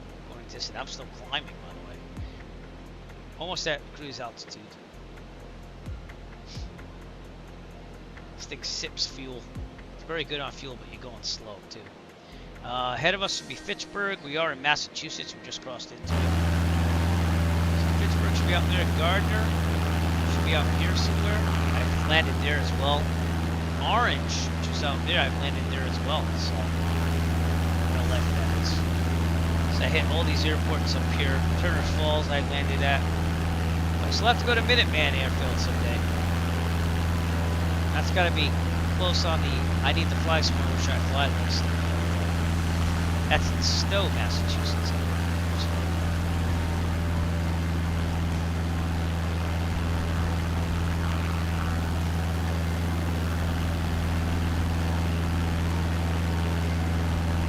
But up here is Quabbin Reservoir out there. Massive man-made drinking water reservoir from Boston and stuff. I've flown over that when I went to Turner Falls. It was quite interesting. So, it's been a nice flight.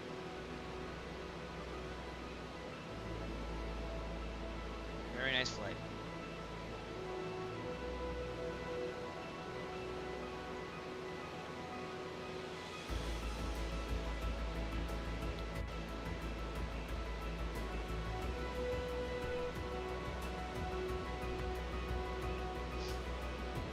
Minutes. Can you imagine going across Massachusetts in 30 minutes back to Taunton? And this is one of the slower aircraft. I mean, think about that. All right, we're gonna bring this back to 2,400 RPMs, and we only have the mixture until we get maximum RPMs.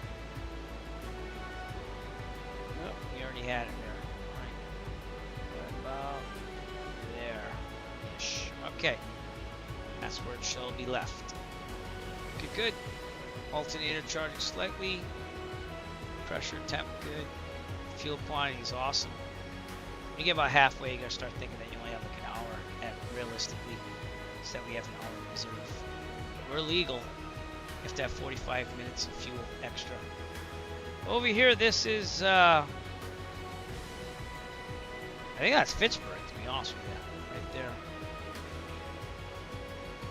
There is Gardner. Fitchburg seems to have some lights on it, no? Let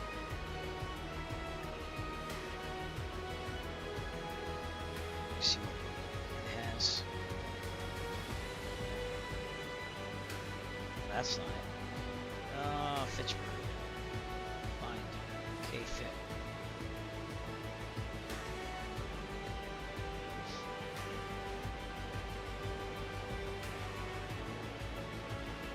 Okay, medium intensity runway lighting. It does have lighting.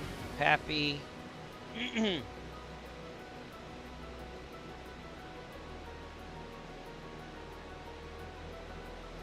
I think it's on all the time.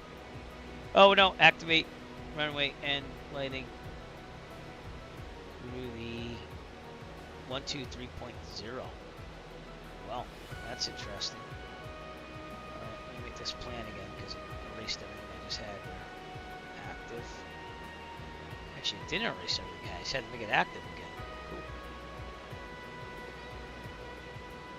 Alright.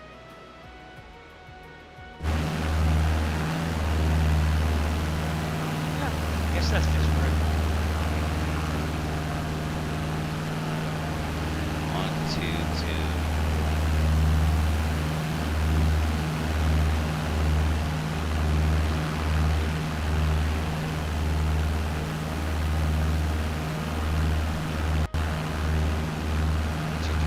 Let's try that. Let's see if I can turn on lighting at all. Wish me luck. Here we go. Oh.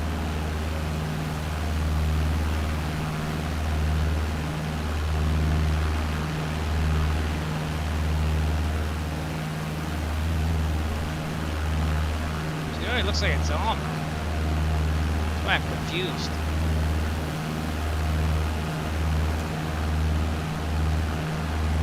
No, it says it's on. Can I turn it off?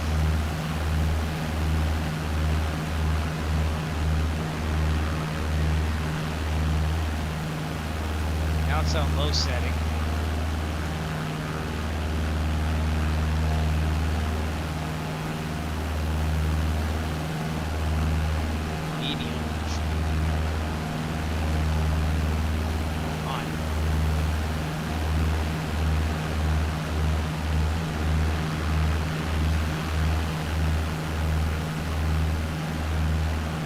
go. It's gonna stay on for 15 minutes. So over Fitchburg. Boston's out there in the distance. There. Just gonna keep going this way. Very cool. That's what we do in real life if there's pilot control lighting, is we put the frequency in. And then you push the talk button. And 3 is usually low, 5 is medium intensity, and 7 is high. So that's an add-on you can buy for the flight simulator. I think that they should just start doing that in the simulator, and with an option to turn it on and off for people that don't want to fly as realistic as that. But, yeah, beautiful night for flying. We've got a couple of clouds here. But this is cool. This has been a nice flight. It's been a lot better than what I thought it was going to be. Off our right there is Wachusett Mountain, I believe. Garden over that way. I flew past that in my life. I have video of that, a picture of that somewhere. Cop cars. Boston's out there. So we might remain outside the Bravo. It's easier just to avoid it. I'm sure we want to wait to save some time. But we're good because it's about the same if I don't. And coming up on Minuteman Airfield, somewhere out here. That's one I want to get to in the future. It's actually right there, I think. That might be it. What's the CTAF there? 1, 2, 3, 4. Let's see if I can turn it on. Oh, we got some wind. Give me a second. Oh yeah, the house is a rockin'. Don't come a knockin'. Here we go.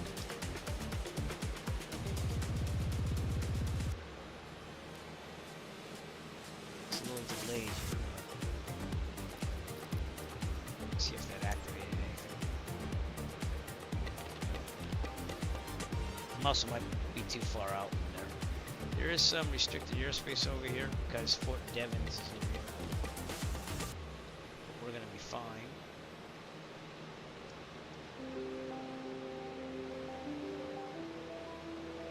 Plus it's a different frequency to turn it on. But yeah, that add-on can't do taxi lights. In real life, the taxi lights will be off too. What's that green thing out there? Oh, it's just taxi lights. Okay. And we have Sterling. I don't know if I'd want to go to Sterling. I don't know anything about Sterling. That'd be out here on our right. It's a small little airfield. So. Minuteman has some of the cheapest prices around in Massachusetts. A lot of pilots trying to go there and fuel. And that's how they get pilots in there, to be honest with you. It's a nice airfield. Recently sold to another person that's going to keep it as an airfield because the family that owned it for the longest time was like, oh, we'll work it, we'll do what we need to until we find someone that fits that thing and make it there. But so it might be nice to go and support them, you know.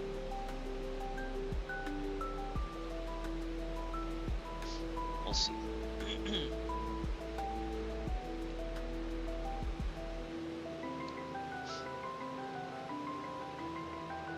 Lost it over there.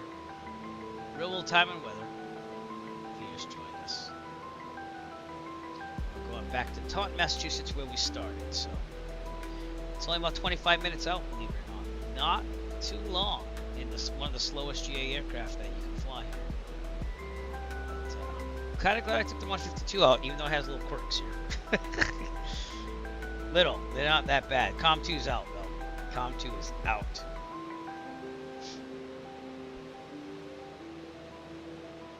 So, but there is an update. I'll have to try that off stream. See if I get this thing working with the Runway again. I also have to get a new background because I have an old 152 background in this, but I'll make it happen.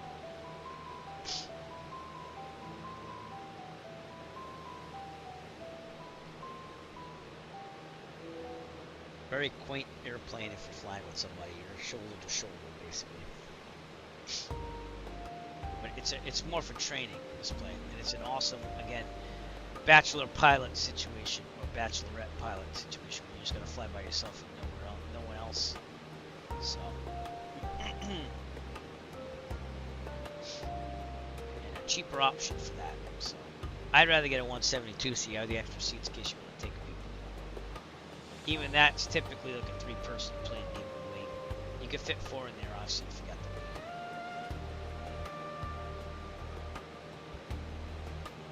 Got a beacon in front of us. That's an unknown field out of Framingham. I have no clue what that is.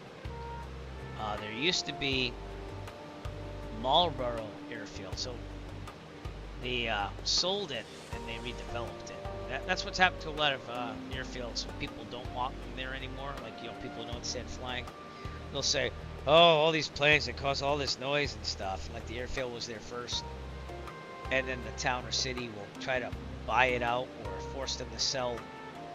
But with that one, the owner passed away, and the wife just didn't want to deal with it. So she ended up selling to developers, and they tore up the airport and made it like houses, I think, or something like that, so, or an industrial park. I can't remember. But that was a nice little airfield from what I was told by pilots. I never got to even go there, so.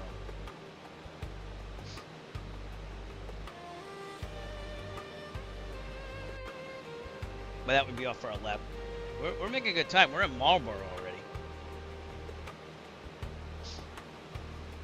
Marlborough, Massachusetts, west of Boston.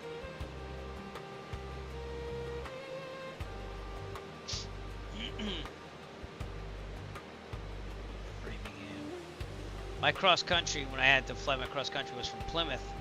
I had to go to Worcester, so a lot of this is familiar because I kind of followed 495 on the way out, which is this highway coming over here. And then after you hit Milford, you're on your own with directions and checkpoints. But Worcester is right off our right. This is Worcester over here. The airport is on like a, it's almost like a plateau. It's 1,000 or 2,000 feet up from the ground, from sea level. Worcester, Massachusetts, over there.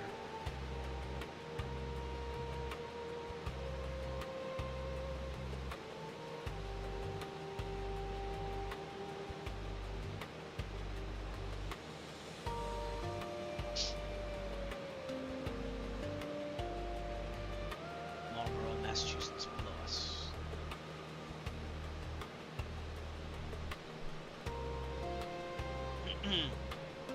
About 22 minutes to go till Taunton.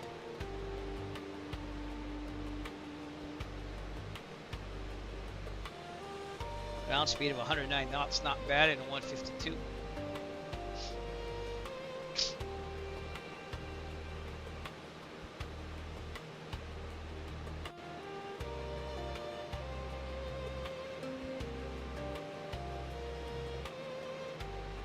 When I first started my training in the 152, the rental price was $95 an hour wet.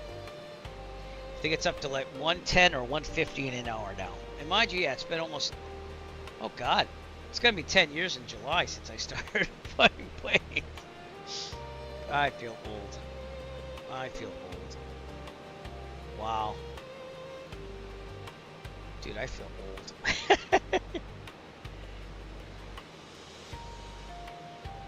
Time flies. Time flies.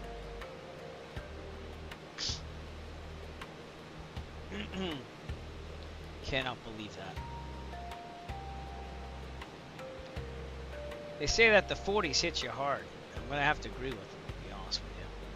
Then I heard someone tell me that there's two age ranges where people really age, and that's the 40s and in their 60s. Now, I'm in my 40s right now, and I will agree to the 40s. But I haven't gotten to the 60s yet, so. So we'll have to see about that when I get there. Lord willing, I get there. So, haven't had a lot of longevity in my immediate family, but my father and I are the ones that are left, so. And he's doing fine, so.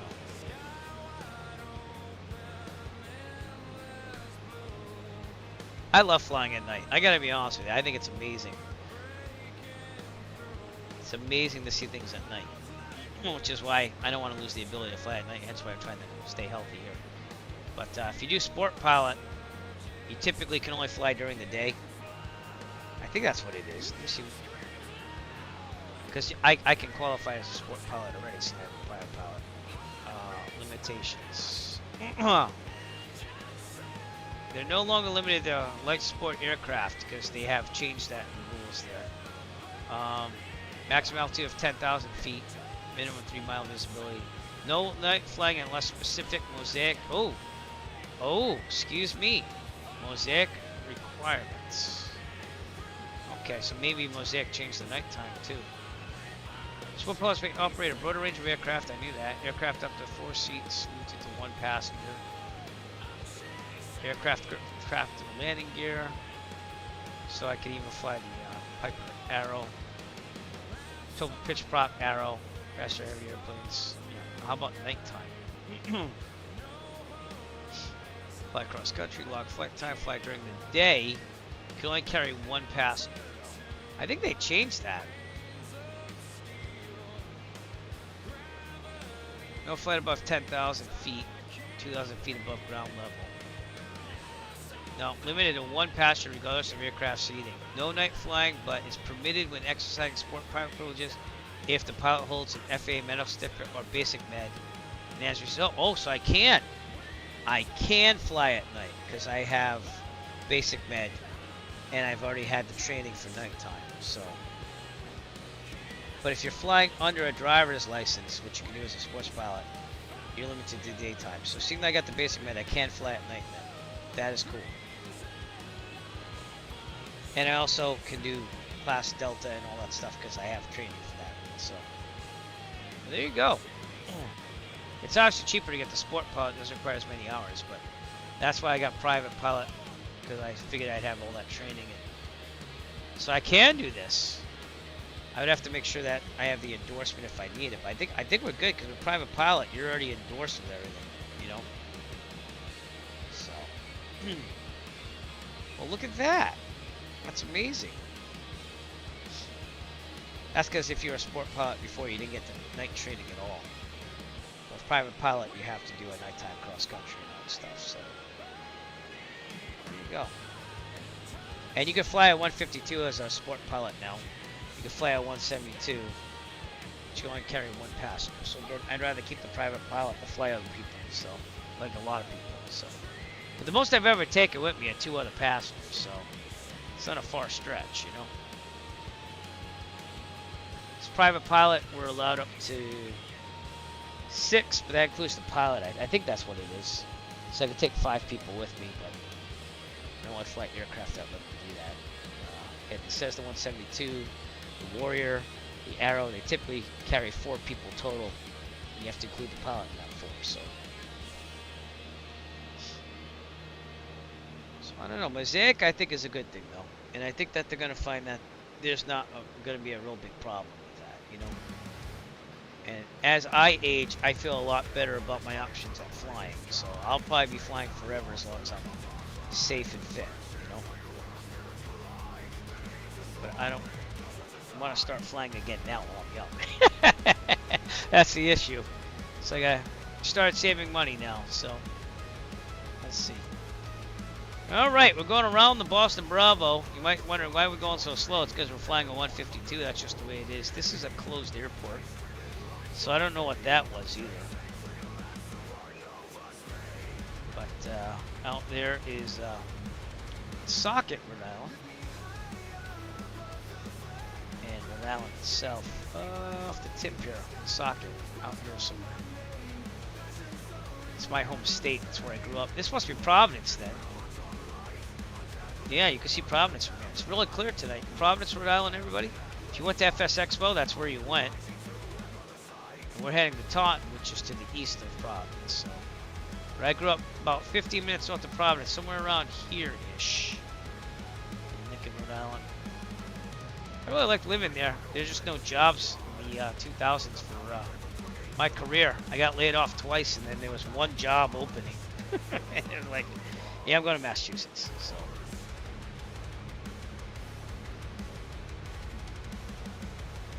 But now they can't even fill all the positions in what I do. At least in Massachusetts, and it's nationwide. But Rhode Island doesn't have many openings still. So.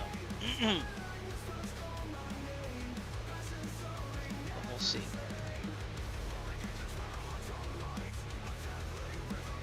Okay, Taunton in about 15 minutes or about 26.6 nautical miles. Let's get the weather. 132.675. I'm down to one radio because of Microsoft Flight Sim ism, but we can make this happen. I've had this happen before. We had to go COM 2 in real life. So see if we get some weather. Kilo Tango Alpha November automated weather observation. 0000 Zulu. Wind 190 at tree. Visibility 10. Sky condition. Few clouds at 4,700 few clouds at 13,500. Temperature 5C. Dew point 0C. Altimeter tree 00 tree. Kilo Tango Alpha November automated weather observation. 0000 Zulu. Wind 190 at tree. Visibility 10. Sky condition. Because there's a turf airfield on 4,700 few clouds landing at strip. 13,500. I never land on it. Temperature 5C. All right. Yep. 1-2 it is. So apply to a left base entry. Back monitoring guard. Actually, we're not monitoring guard because I have COM 2 down, so I can't use that command anymore. No. Yeah, this has been quite the flight. Boston out there. You can see people partying out of there. Pretty cool, huh? The amount of realism the Sims have gone up to is amazing. But we're on 2024. I actually deleted 2020. And for I thought those were like smokestacks. It's the windshield there having scrapes on it. Woof! Did look like smokestacks, like there was fire though, didn't it? Providence, Rhode Island, off to our left. And we were landing runway 12 there in Taunton. So we're just gonna head out. Maybe actually do an extended final. Just kind of heading towards that. This has been a nice flight tonight. I'm gonna go eat dinner after this. 12 minutes away from Taunton or so.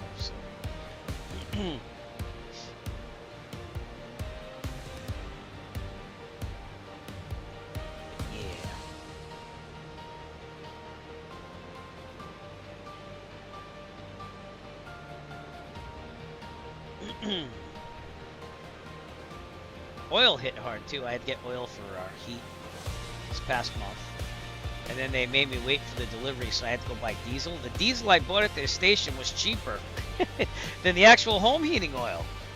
So if I had a big tanker, you know, I'm just saying. And you pay taxes on diesel at gas station. I don't get it. I don't get it at all. Set the DG. Looking good. Yeah, we're gonna go extended file, save some time here. We're about 12 minutes out. We're gonna start our descent here, so back to 2100.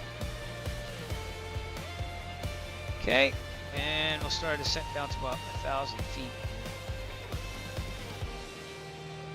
Right? 1,100. There we go. All right, altitude off. For speed -500. Allison announce our descent. Oh boy, we're getting rocked around, aren't we? Well, well, well.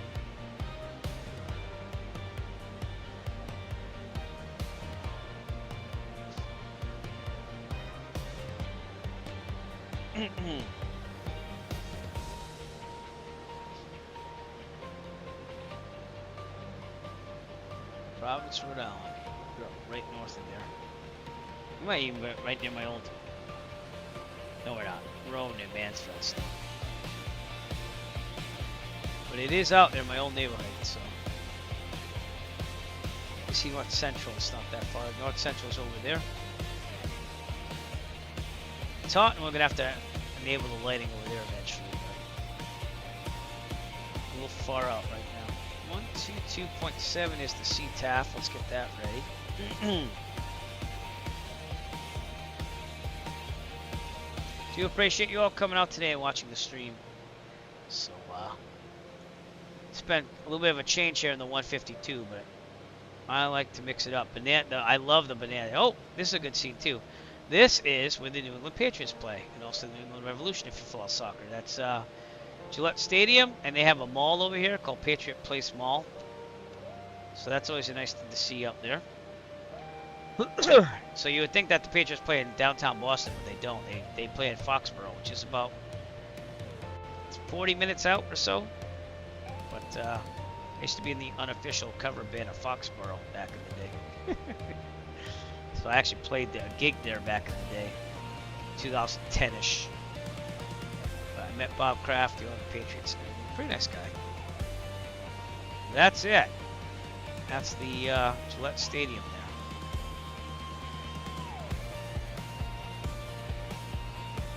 Pretty cool.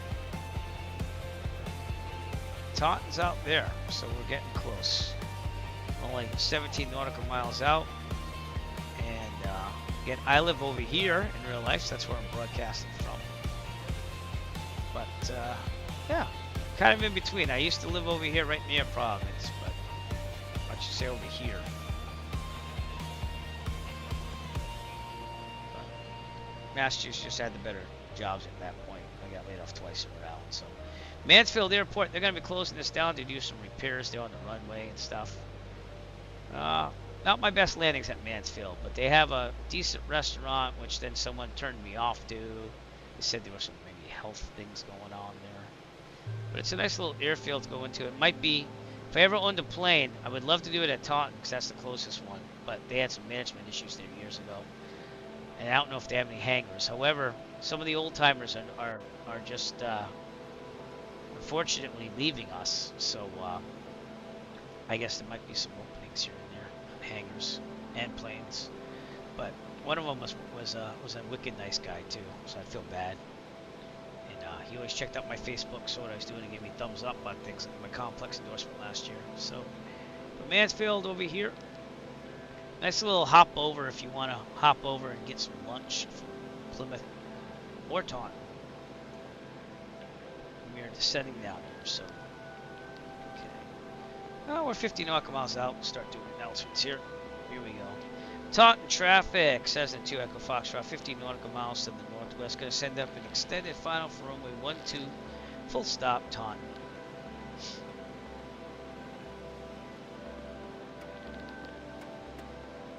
Maybe we should turn those lights on. Maybe 2.7 controls it. So here we go.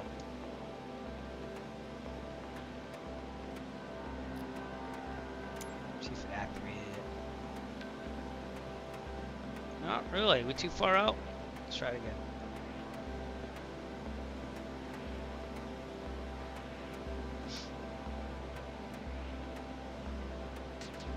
Might be just a little too far out. Alright. We'll get them on. That's not the problem. We're right near Attleboro, Massachusetts. Right to our right here. And of course, Providence, Rhode Island over there. Mansfield over here, along with Patriots Stadium.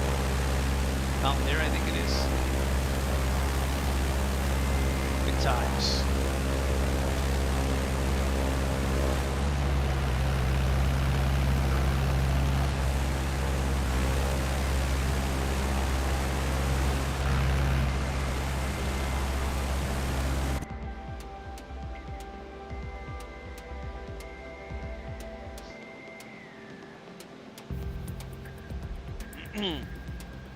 That's where Taunton is right there. Alright, let's try the thing like again.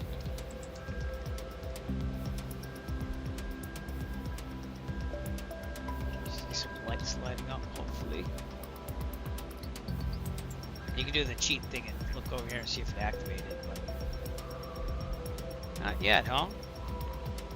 Alright, let's see what it says for Taunton.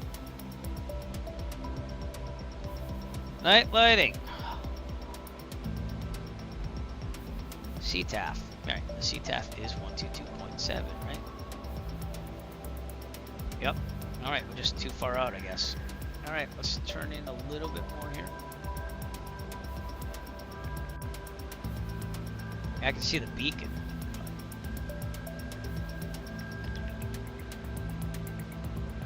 Should be kind of in front of us. Let's try it again.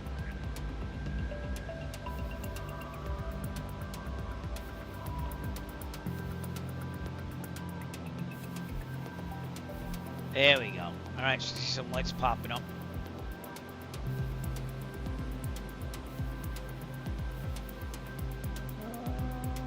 Not really seeing lights pop up, do you? airport's more this way.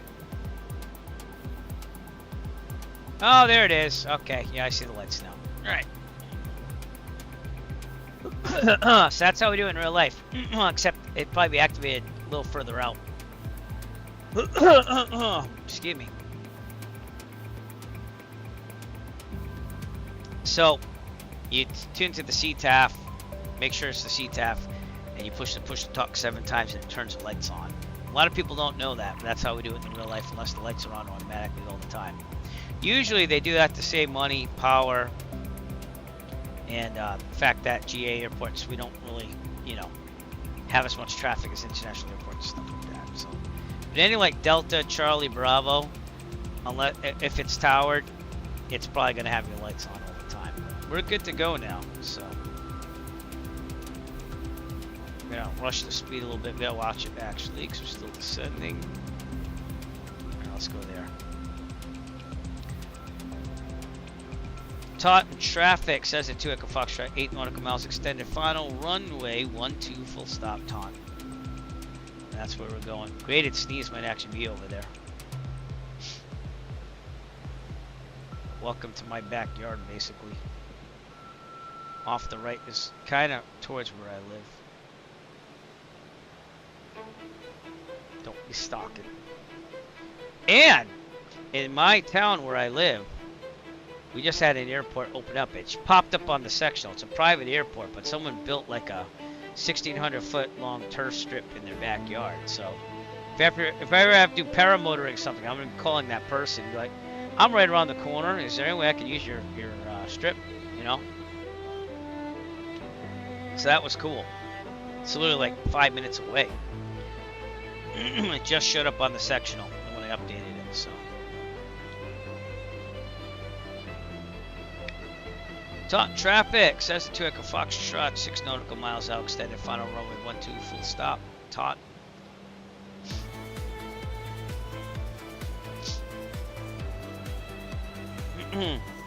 Pretty cool though, huh? Just double check the weather here. 2675.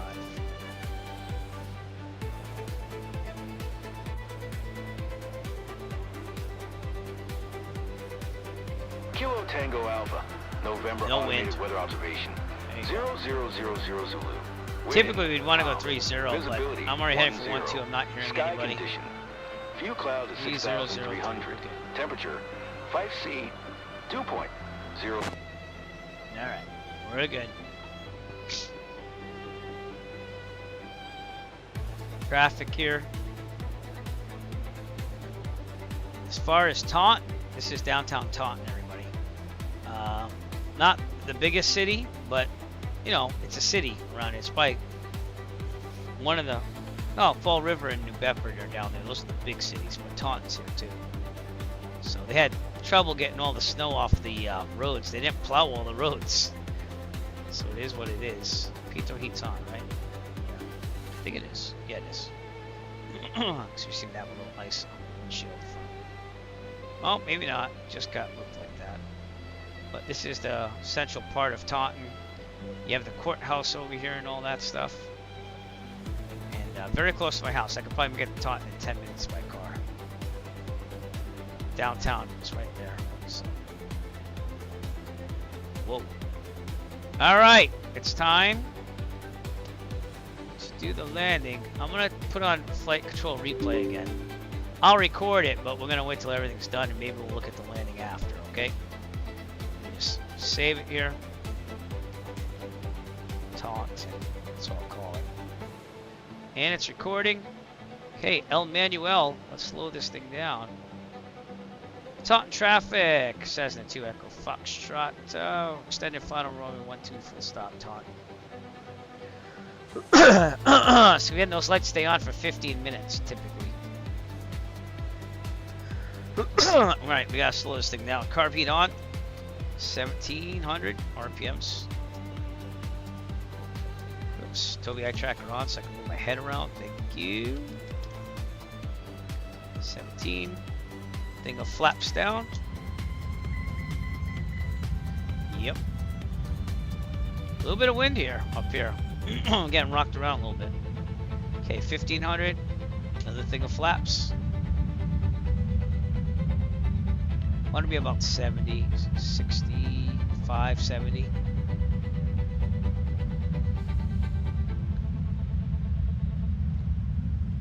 little slow. It's a little underpowered if you ask me. This plane.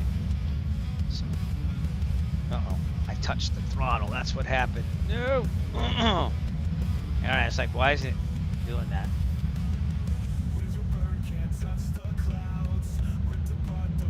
More about airspeed right now, because this is a little underpowered.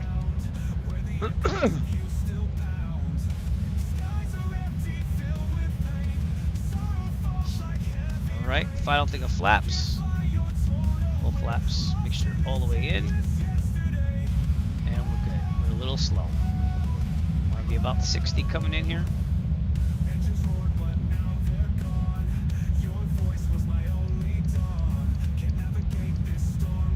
Slow.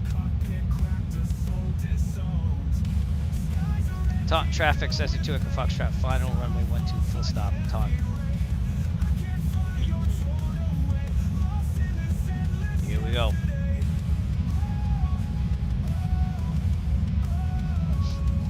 It's been a nice little jaunt around the New area.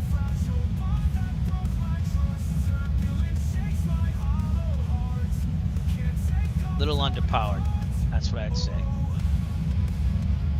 mean, it's not the most powerful engine, but we would be like 65 right now at least. Okay, throttle coming out.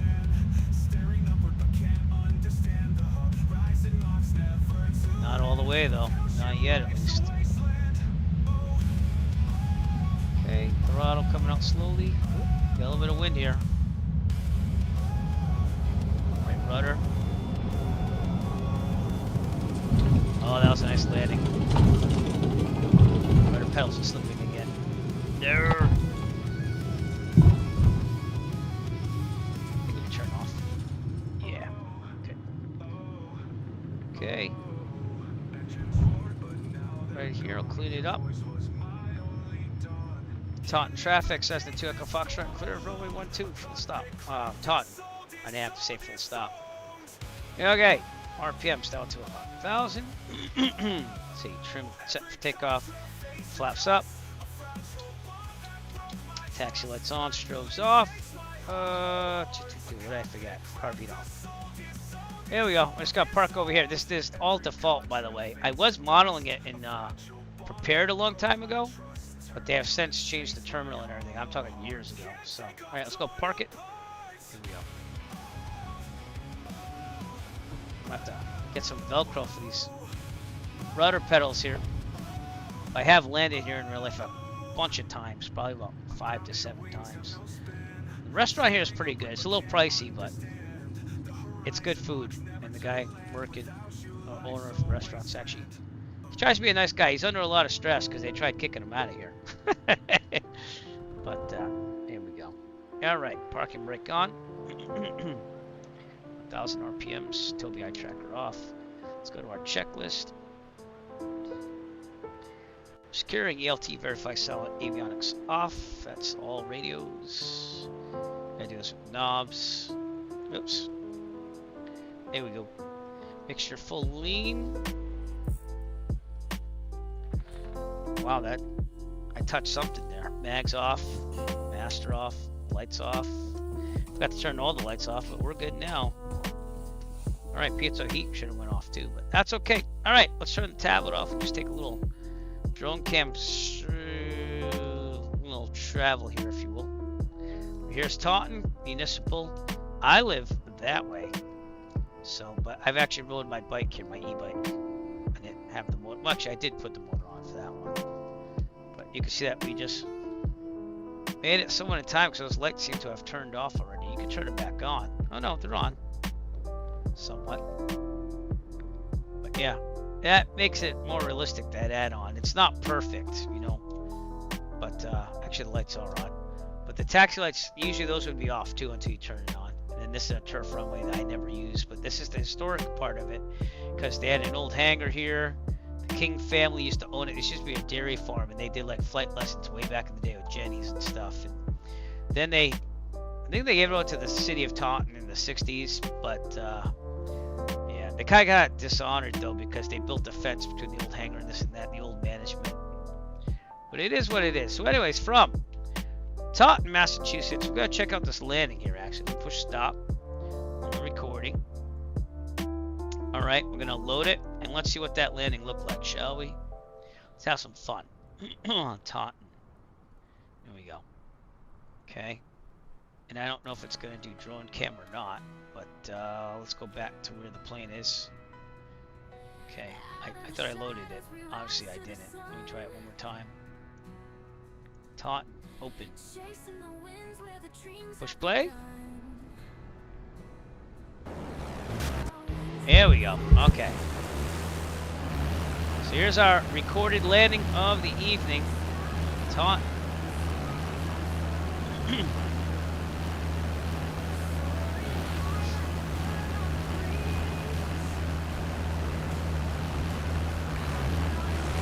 Nice picture.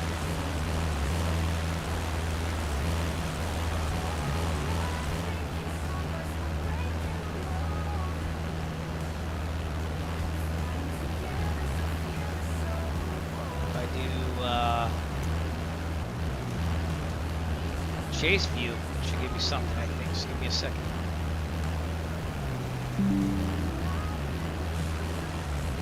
Yeah, now I can look around the plane. See that? Cool. And that's chase plane for you. Here's Route 24. Whoops. Hey, keep going. Route 24, the major highway around here. Drive up that every weekday for work.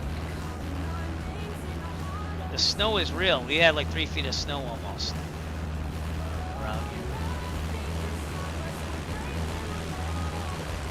here. Okay, I'm gonna fast forward a little bit. There we go. Fast forward. Let's see this landing.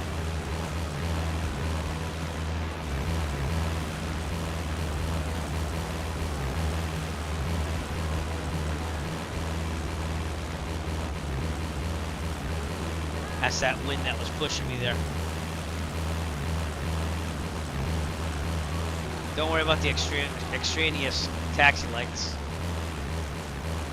That wind, I'll tell you. Yes. Not a bad one. A little off center. But not bad.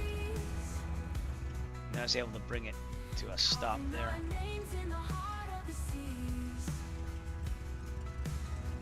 Cool. And that was tonight's landing.